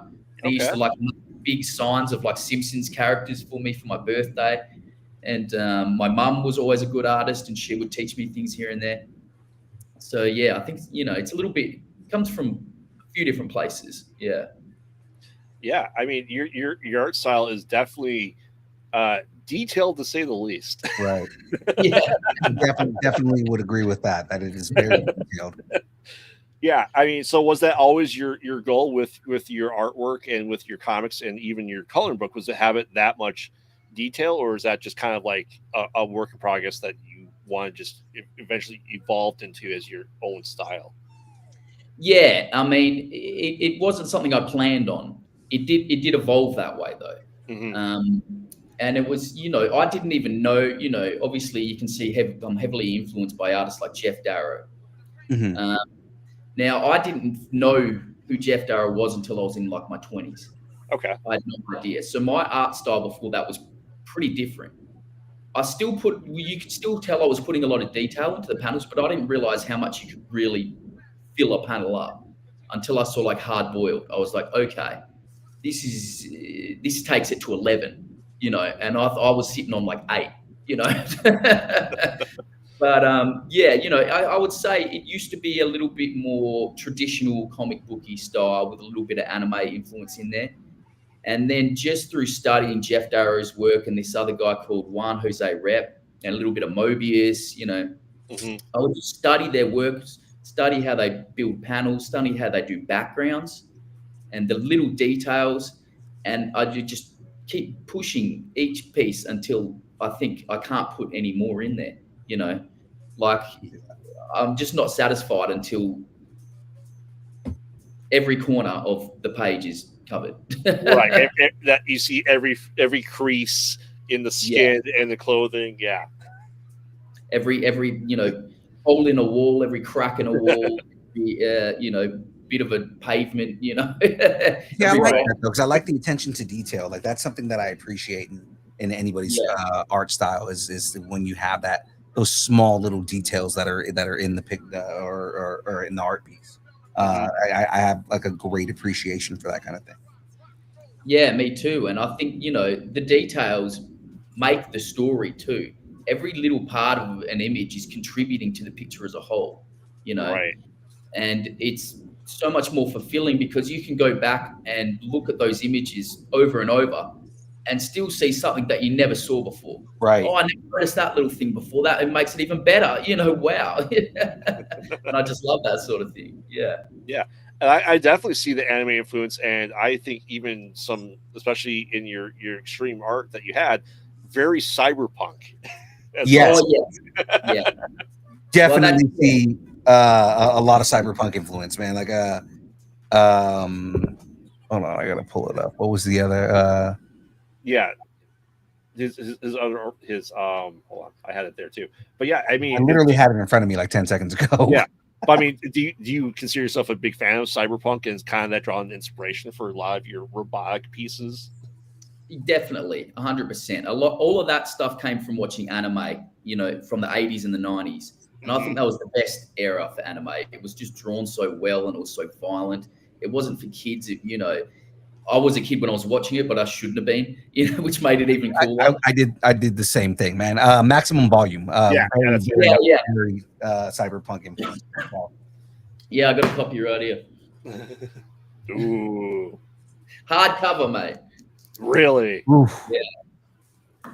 It's a good one. My co-host of my other show, he loves cyberpunk and anime to no end. So I gotta make sure he hits you up and make sure we get a copy. Yeah, for sure, man. Yeah. Yeah, I mean, I think a lot of people that grew up around the same sort of era that I did, we all kind of watched a lot of the same stuff, and it was Akira, it was Ghost in the Shell, it was those sorts of things, and it was just everything was so well drawn, and it was just such a cool like aesthetic, like they could take their faces off or their bodies apart, and everything was so robotic and mechanical, but it really all worked like it would work in real life. If it was really built, right. It's just fascinating. Yeah. Yeah. And I would say, even I'm just with some of the art pieces here, like the robotics would be like just the supreme version of the foot soldiers from TMNT. Oh yeah. That's a cool comparison. Yeah. Like I said, because the original comic of Turtles was just very graphic. It was obviously a parody of Daredevil. Yeah, and like huge detail. Then we got muddled down with the animated show. That's what everyone thought of the Turtles after that. Yeah. The original was a lot darker. I used to have a graphic novel of it. Yeah, it was very cool. Yeah. Even the last Ronin got very dark as well. They had it come out a couple of years ago, and they're doing the follow up as well. Yeah. Supposedly they're doing a live action right now of Last Ronin, but I mean, like with that, like just again, you kind of go back to that Laird and Eastman style with Last Ronin, and it's like it's just so beautifully done. Just like not just the story, because the story was really well done, but just going back to that original artwork. You're getting a lot of the black and whites, and then selective color. I love the use of selective color. Yeah, me too. Which actually, Underclass has a lot of that. Has a lot of selective color. Yeah, definitely. A lot of that stuff was like inspired by like Sin City. Yeah. And I've always liked, Frank Miller's work, and but I just wanted to do it in my style, so hyper detailed, but black and white, which I think makes the lines kind of stand out more, which is where most of the detail is anyway. Right. But I think it works well with my style. Oh yeah, for sure. And it's like I said, even when it's black and white, and it's just as you said, that pop of color and splash of it, it's just as detailed. Do you ever find it with that much detail hard to incorporate the colors into everything then? So I know you have a coloring book. Yeah, definitely. Sometimes it's a shame to color something because sometimes it takes something away from it. And that's why, I've kind of learned to do it different ways over time. Like originally I was doing a lot of shading with it, and I felt like that was taking away from the lines. So I think like more like of almost like an ink wash kind of thing, it would be better. these days. So my next book, the sequel to this book, is going to be in color, but I'm going to hire a colorist to do it for me, and I'm going to get him to do that sort of thing, like almost like what's in Hard Boiled. It's not, the colors aren't really strong, but they're there. Right. Yeah. I mean, I gotta ask, with the drawing and coloring, how long does it take you to make, Underclass? Well, this book took me like 4 years. Oh, wow.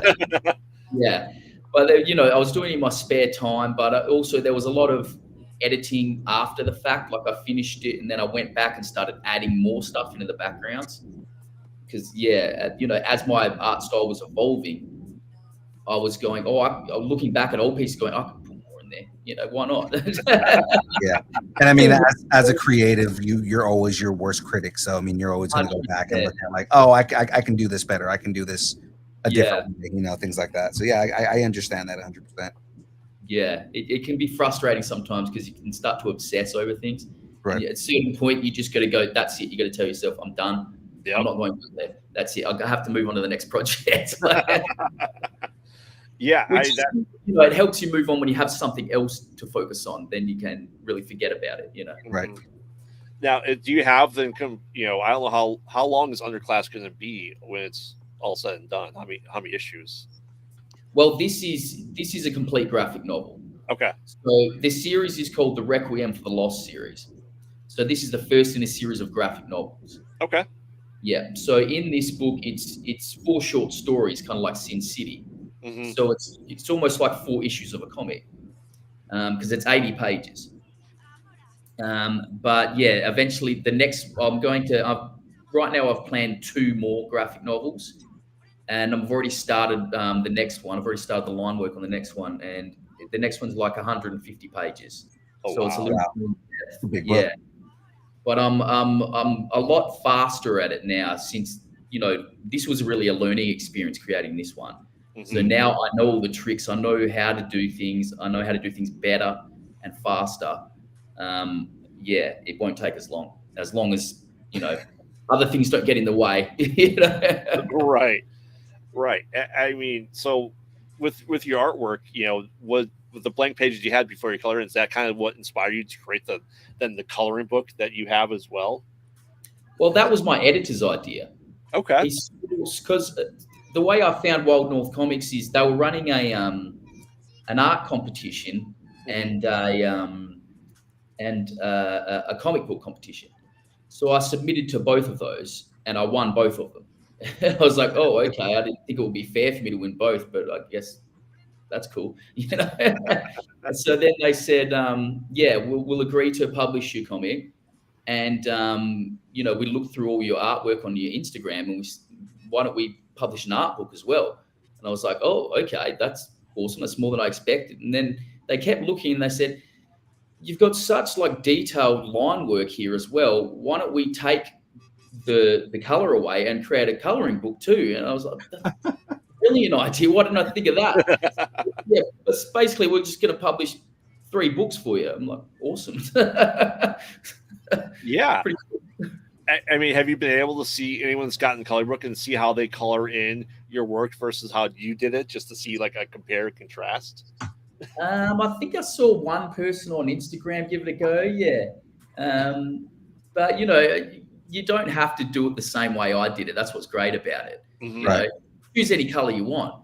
But it's a good selling point when I'm at conventions. I go, okay, yeah, you can buy this coloring book, but you should buy the art book as well, because then you can see what colors I chose, and that it's a cheat sheet, You can do a comparison at the end. Exactly.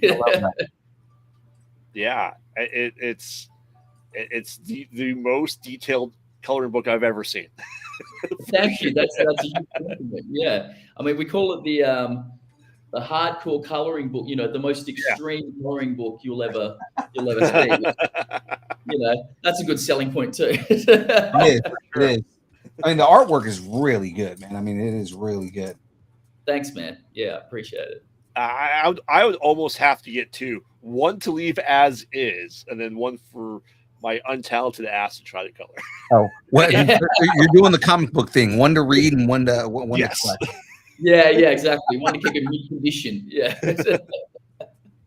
Because as I said, going through it, I'm like, I wouldn't want to color anything because it's just perfect the way it is. I Without wouldn't want to ruin this. Yeah. People at conventions say that. They're like, I'll buy it, but I would feel bad just even putting any color in here or even attempting it. I'm like, come on, that's what it's for. But also, it's only $20 or 20 Australian dollars. And there's so many pages in here. Mm-hmm. It could take you like 10 years to color all of that. I think that's pretty good value. Yeah. I mean, that's probably how long it took me to do it originally. Exactly.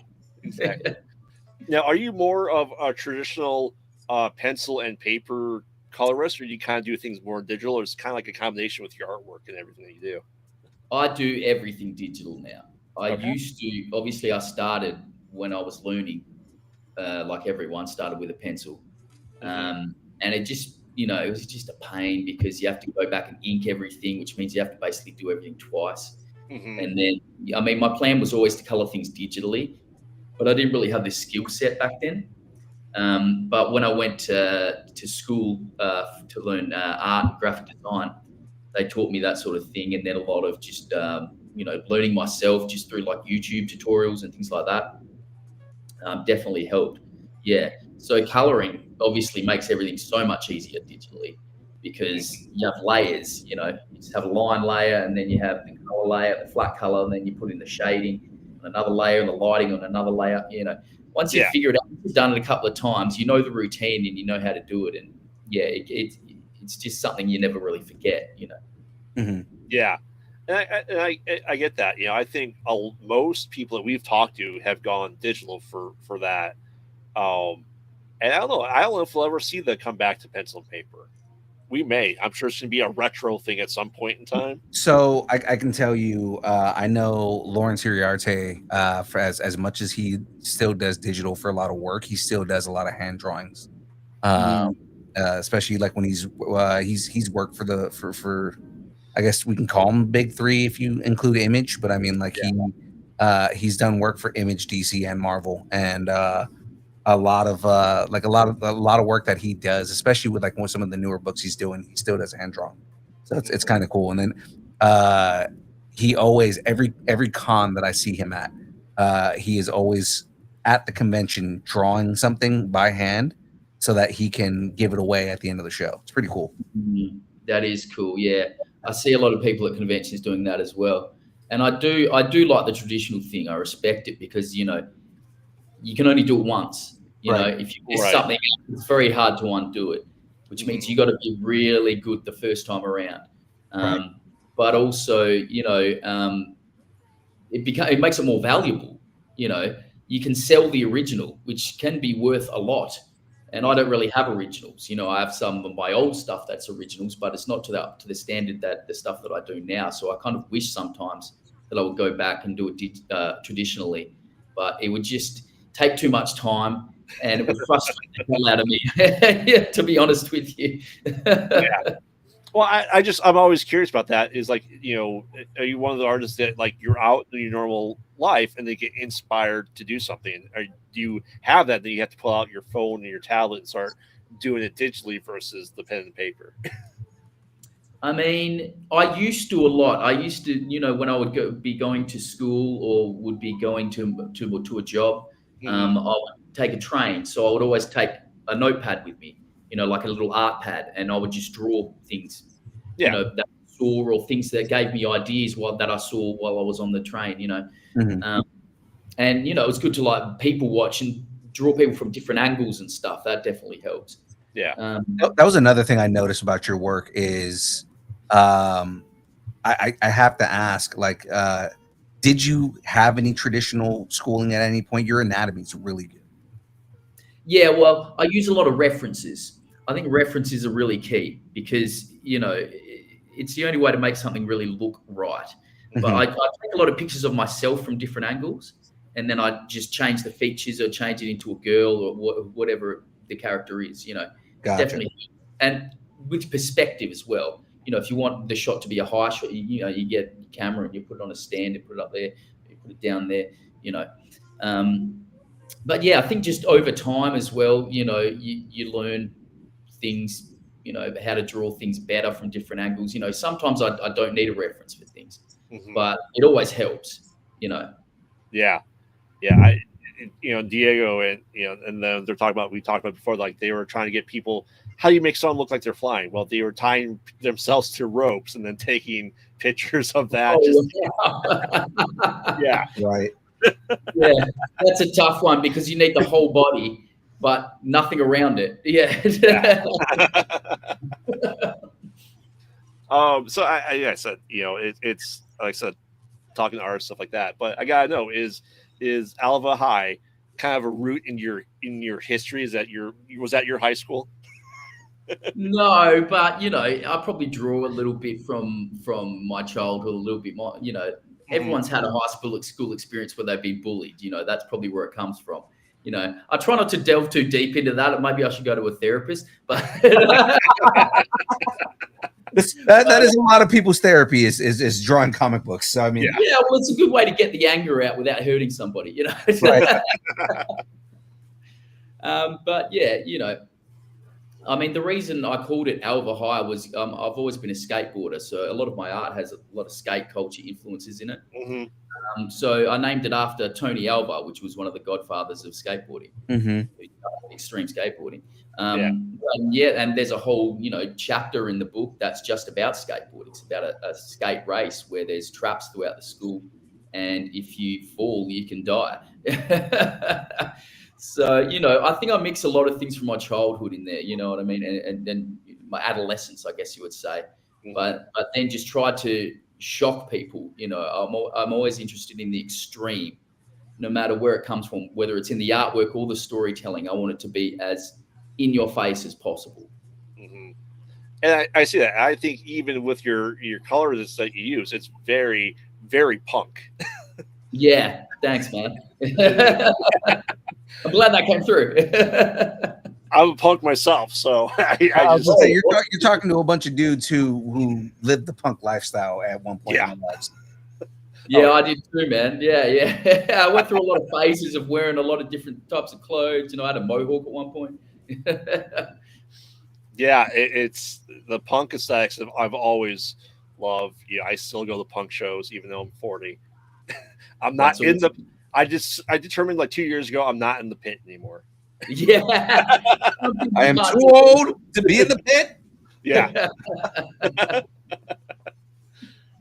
yeah. So like I said, I'm also interested in like with the underclass. How'd you choose your factions at the tables? Yeah. Oh, right. What? How did I come up with them, or How'd you choose them? Do you was that something that you had factions at your school, or is this something that you just kind of chose your favorite factions from different cultures? Yeah, well, look, I mean, essentially, it's a crime story. Mhm. I'm very interested in crime movies, crime. Sin City, Yeah, this crime genre is fantastic. yeah. So it wasn't that hard when I was thinking of it. I was like, okay, if there's going to be like a hierarchy and there's going to be different groups, criminal organizations. Well, let's just think about what would there be like in America, let's say in a big city or something? Well, the Yakuza is probably present in some way or another. Every city has the triad to some degree, whether it's Chinese triad or Vietnamese or, whatever. And the Russian mafia is always, you just think of all the different countries and the Italian mafia is always a big one, because the mob movies are awesome, so you have to put them in there. They're in the pizza business. Yeah, sure. Yeah. And the waste management. Yeah. Exactly. Right. Because Tony Soprano was a garbage man. Little Jimmy over there. Yeah, he's sleeping with the fishes now. Yeah. Yeah, but and then as far as that, I pushed it further and went, okay, I did want like a little bit of punk sort of stuff in there. So I was like, how can I incorporate that? And I was like, what if there's local gangs and they're like the punks, and they're just always fighting and warring against each other. So that was my headspace when I was going into it. Yeah. I mean, that's very, very true, especially in the skateboarding scene. Is everyone had their park, but there's there was definitely different skateboarding groups that had to have control over the skate park they had at that point. Oh yeah. If you're no good, you're not skating here. Yeah. I mean, Totally. you know who really lives that life is surf culture. Yeah, 100%. It's big in Yeah, you're Australia. not allowed to surf at our beach. Yeah. If you're a grommet, mate, yeah, it's not happening. You've got to wait till the old people get out, and then you get the shit waves. Yeah, it's I said really seeing you and knowing your background, you definitely see all this influence up there, which is just absolutely astounding. It's just, like I said, the amount of detail like you said put in everything. Do you ever see this becoming this art style in this world that you're creating in like an animated series, like a limited series, like say Castlevania on Netflix, but you have the Kane universe? It would be cool, yeah. I would like to see it as a movie trilogy. To Okay. be honest with you, because when I was showing it to different publishers before I found my publisher, they were like, the artwork is so detailed. It's almost like a frame by frame breakdown of a movie. Like before they film it, they get the artist to do the frames. Storyboard. Yeah, storyboard Yeah. and previs. Yeah. Exactly. It was, yeah, and I was like, oh, I didn't even think about that. And it's like, well, if you actually just shot everything that's here exactly as it is, and it wouldn't be too hard because it's all kind of based in reality. You know what I mean? It is a crime genre with some horror-ish elements, but there's nothing like supernatural. You wouldn't need like CGI really. You could use practical effects if you wanted to. Mm-hmm. So I think it would work that way. Yeah, that would be pretty cool. Yeah, it's we talked to lots of creatives and that make comic books, and a lot of people say it like, I didn't make this to be a movie, but it's really, as you said, that the panels are the storyboard. You can Frank Miller it, and his stuff was essentially shot for shot from the exactly panel. Yeah, that's what I love. Literally that. Yeah, it was so true to the source material that they didn't deviate whatsoever, which made it perfect. And this is where some of these comic book movies go wrong. They deviate too far from the source material. That's why people don't like it, because the story was brilliant to begin with. Why mess with it? Right. And I mean, that's some of the arguments that we make on the show every now and then. Is just like, you don't need to deviate too much from the source, right? Like, what I liked about Iron Man was that it was an update on the source material, but for the most part, it was the same story. Mm-hmm. Yeah, definitely. I mean, have you guys seen the new Thunderbolts movie? Oh yeah, absolutely. What did you think of it? I liked it. Yeah, I liked it. I was not a fan. Really? How come? They messed up Sentry. Sentry had such a great backstory, and they didn't use it whatsoever. They turned him into like a completely different character. So I do see that, and that was kind of something that was a little off on me, but at the same time, you do kind of get the essence of the character in overall, because you are still getting kind of like the mental,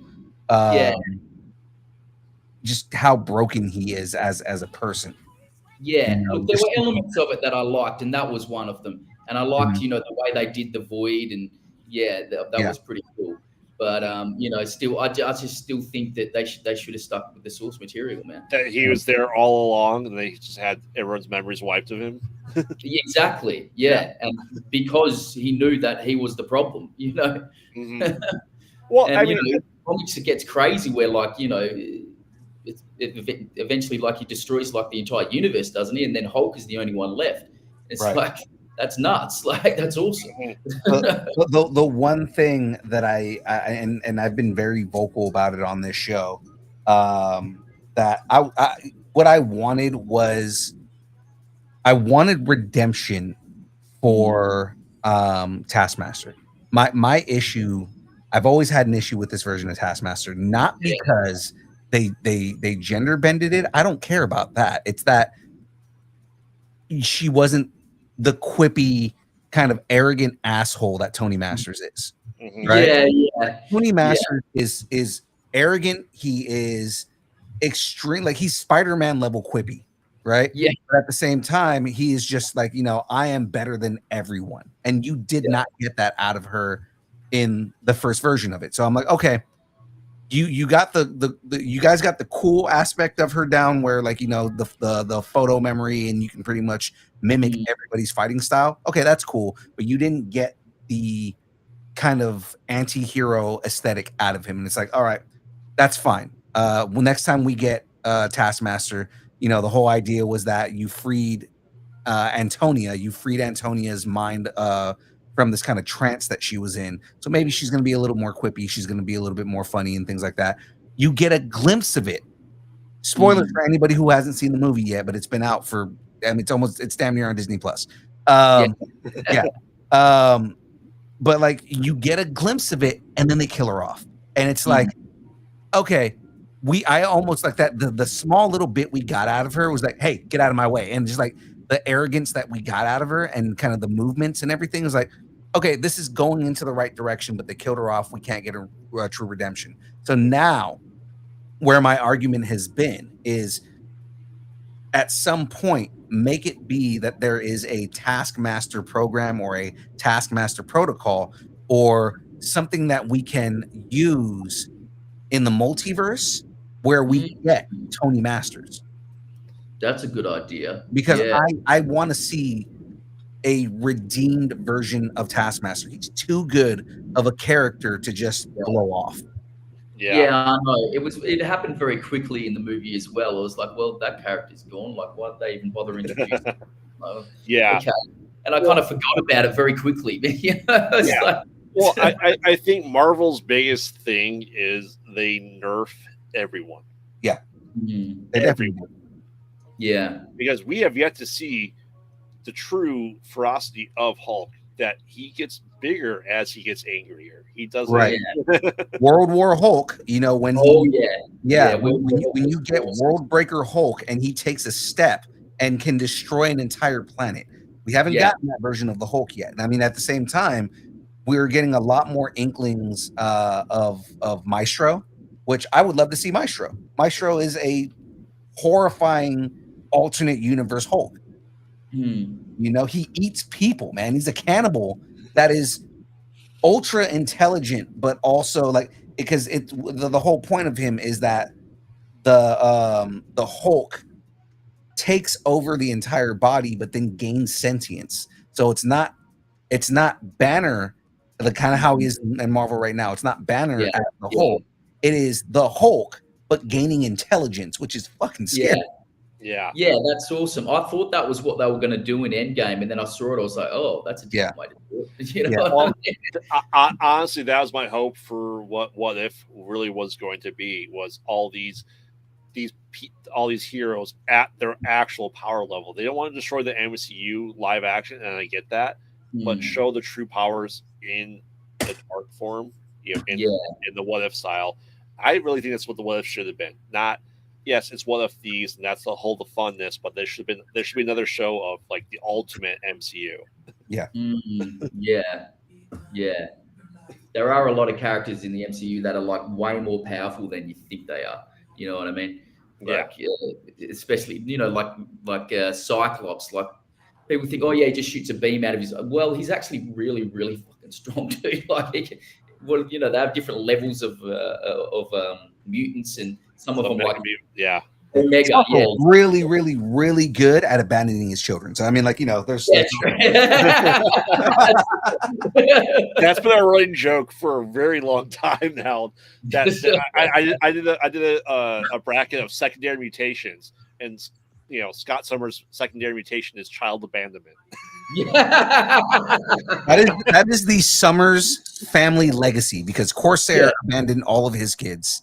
Not abandoned all three of his kids, right? And then you get to the point where Nathan has to go back in time. He abandons his daughter. What's his daughter's name? Hope. He abandoned Hope. Abandon all hope, ye who enter.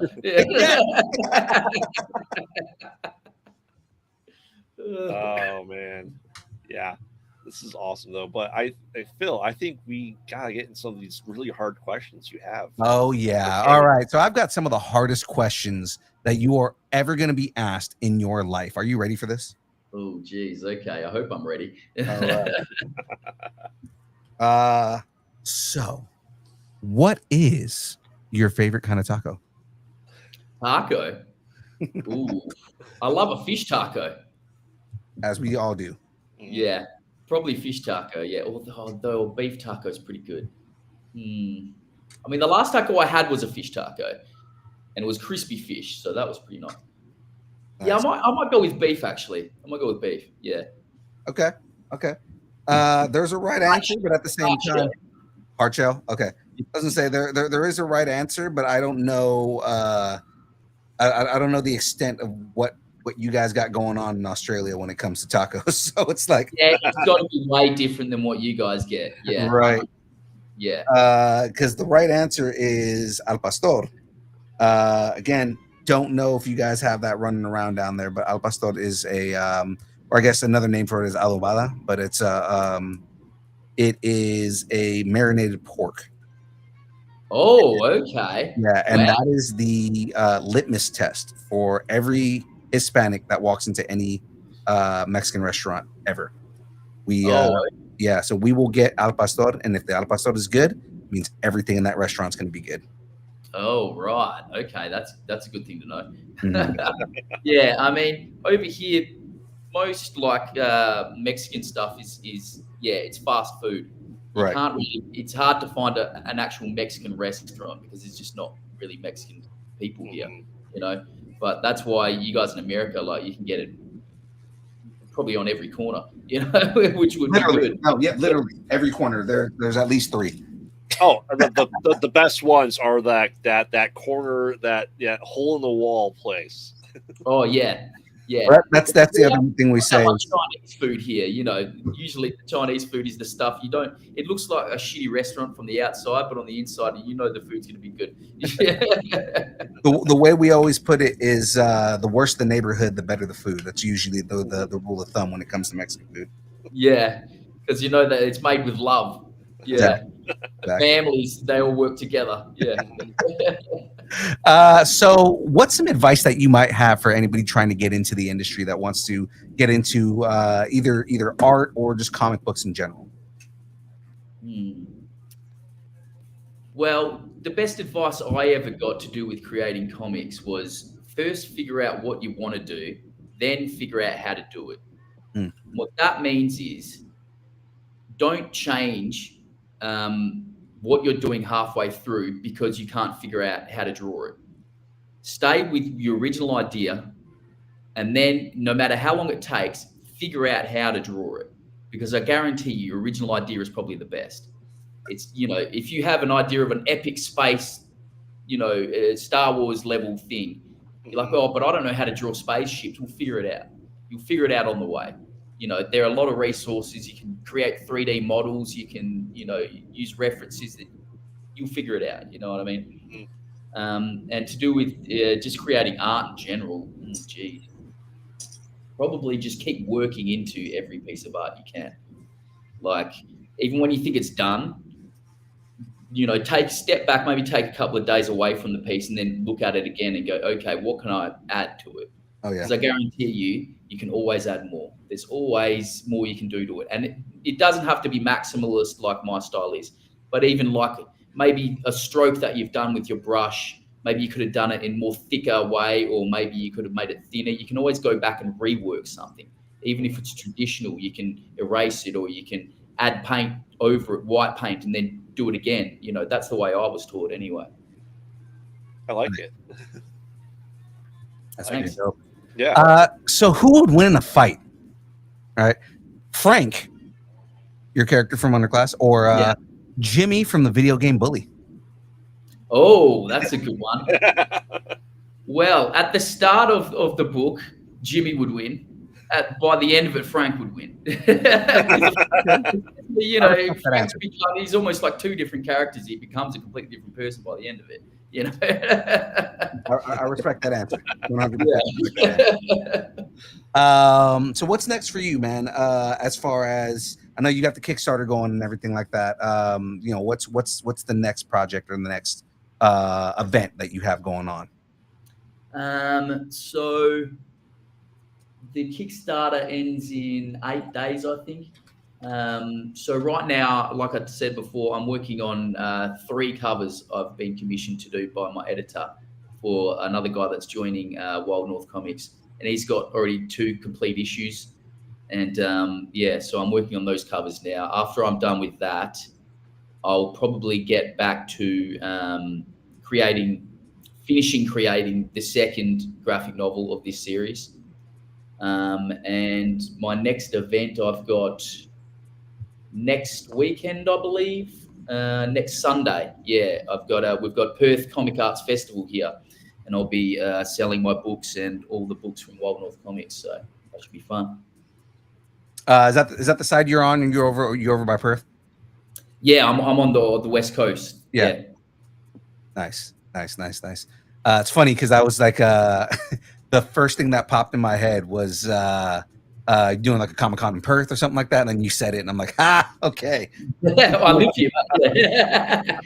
But yeah, I've been traveling. You know, this is the first year that I've ever been to exhibitions to exhibit, and I've just been traveling all around Australia doing this stuff. Like a couple of weeks ago, I was in Darwin, which is like Northern Australia, Northern Territory, and we had an art exhibition for my work. And then like a week before that, I was in Melbourne, which is on the East Coast. And then I was back here, and then I was in Melbourne again. And I might be going to Sydney soon. It's a lot. Yeah. But it's good. It's good to get out of your comfort zone and experience new things. Yeah. Absolutely. Yeah. No, always. So any pluggables, anything that you want to give us here? Where can everybody follow you? Where can they learn more about you? If they want to follow all the artwork that is Kane Gallagher. Well, most of my stuff I post pretty regularly on Instagram. So that would be the way to see, a live update of what I'm working on and what I'm doing. So just follow me at kgdesigns.art, and you can see all my stuff there. And I've got links to the Kickstarter on that page. I've got links to places where you can buy T-shirts with my art, a whole bunch of stuff. Nice. All right. Well, we appreciate you coming on here, and giving us some of your time here. We're pretty much finishing up right now as well. So I'll give you guys an update real quick. We'll do our pluggables and we'll let everybody go here. Yeah. So let me, I'm actually going to turn this one off. Yeah. Show us where you're at with Mjolnir. Yeah. So Mew Mew right here. So I've got the majority of the outside of the hammer done. Mm-hmm. Oh, wow. And of course the handle and everything here. In between, I got to build the throne room here. So we've got the cube, the eternal flame, and the gauntlet there. The fake That's one. awesome. The fake one. It's the fake gauntlet. Of course, we have Australia's greatest export, Chris Hemsworth here. Oh, yeah. Big man. Mostly because all of us want to look like him. Yeah. And yeah, so what I'm building right now is the end caps for the hammer itself. So these are pieces that are going to go on the edge of the hammer right here. Oh, wow. Right. So that right there, I'm building 2 of them right now. I'm about halfway, mostly done on the other end cap here. So yeah, getting a lot done here. We'll probably be done with the hammer next week. And then Quite impressed that you could multitask. You would asking questions and doing that at the same time. Yeah, it's ADHD at its finest right there. Oh, right. Okay, that explains it. I'm just it helps me concentrate, and I'm able to ask questions and stay in the conversation and everything like that. And then of course, so it always helps when you have someone as astute as Graveyard with you. So, so speaking of that, hold on one second here. I'm gonna switch over to the other side here, so then that way I can actually. We have to watch them awkwardly scoot across the floor. Exactly. Just scooting like a dog that is on the carpet. That is trying to scoot across the carpet. Exactly. It's a dog with worms. Yeah. And it's mainly just so I can get to my soundboard to do the next part here. So, let's see. I gotta make sure. Where's Graveyard at? I don't know. Where am I? There we go. Found it. All right, Graveyard. Okay. Yes. Give everybody your pluggable, sir. Okay. I am Graveyard, co-host of the Mostly Pod Out at Night, Mostly Podcast. Mostly Pod. at night. Mostly. And there's no new episode tonight. As I said, we are taking July off for Salem to get better. Hopefully it gets better. But we are still continuing conversations in the void every Wednesday. We have Nico Nice coming up next Wednesday. The week after that, Ken Sledge from Sledgehammer Horror. And I was on his show a couple weeks ago, and I'm excited for that coming out. So follow us on all social media at Pod Out at Night just to keep track of everything that's going. And we are working in a couple of weeks on the first episode of the Decades of Horror short series I am working on. I'm excited. The first one's to be 1920s. The script's already done. We have all the props. We just got to film it, and hopefully be releasing it, hopefully on something like Found.tv here relatively soon to be able to share it out with everyone as well. So follow us there. And don't forget, we don't have a show tomorrow, but keep all your fingers, America. You got to keep them all. Right. Except the middle one. You got to keep the middle one if you have to, That's right. Saddens me that I'm going to have to go a month without my fucking Friday morning ritual. It's a shame, but like I said, we're coming back full force in August with the entire Friday the 13th franchise. Good.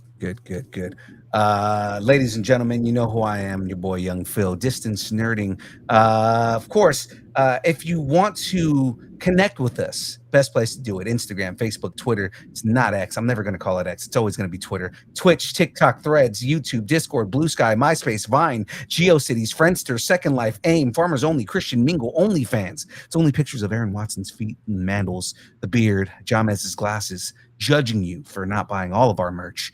And of course, everything she do will do for money, which is pretty much anything that makes him cringe like this. Meow. Yeah, super bad. I know. Of course, if you would like us to break up with your boyfriend, girlfriend, significant other, pet, schoolyard bully, annoying neighbor, or just tell us how much you enjoy us, hate us, or wish the internet would consume us completely and spit us out at the feet of Chris Hemsworth. There you go. Spit us out at the feet of Chris Hemsworth. Disappointing. And when I say disappointing, I mean we are disappointing him.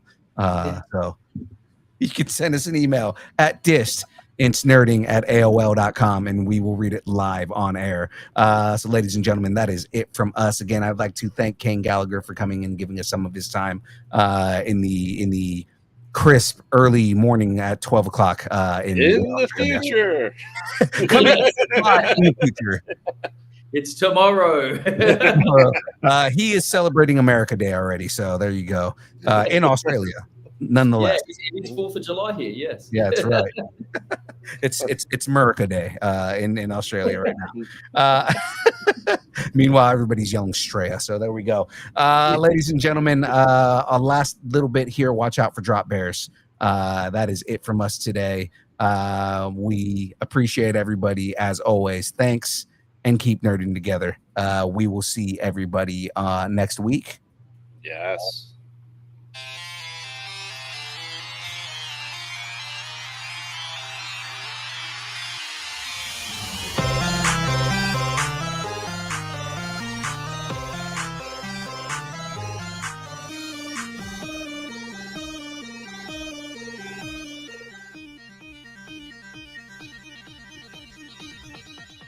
Distance Nerding.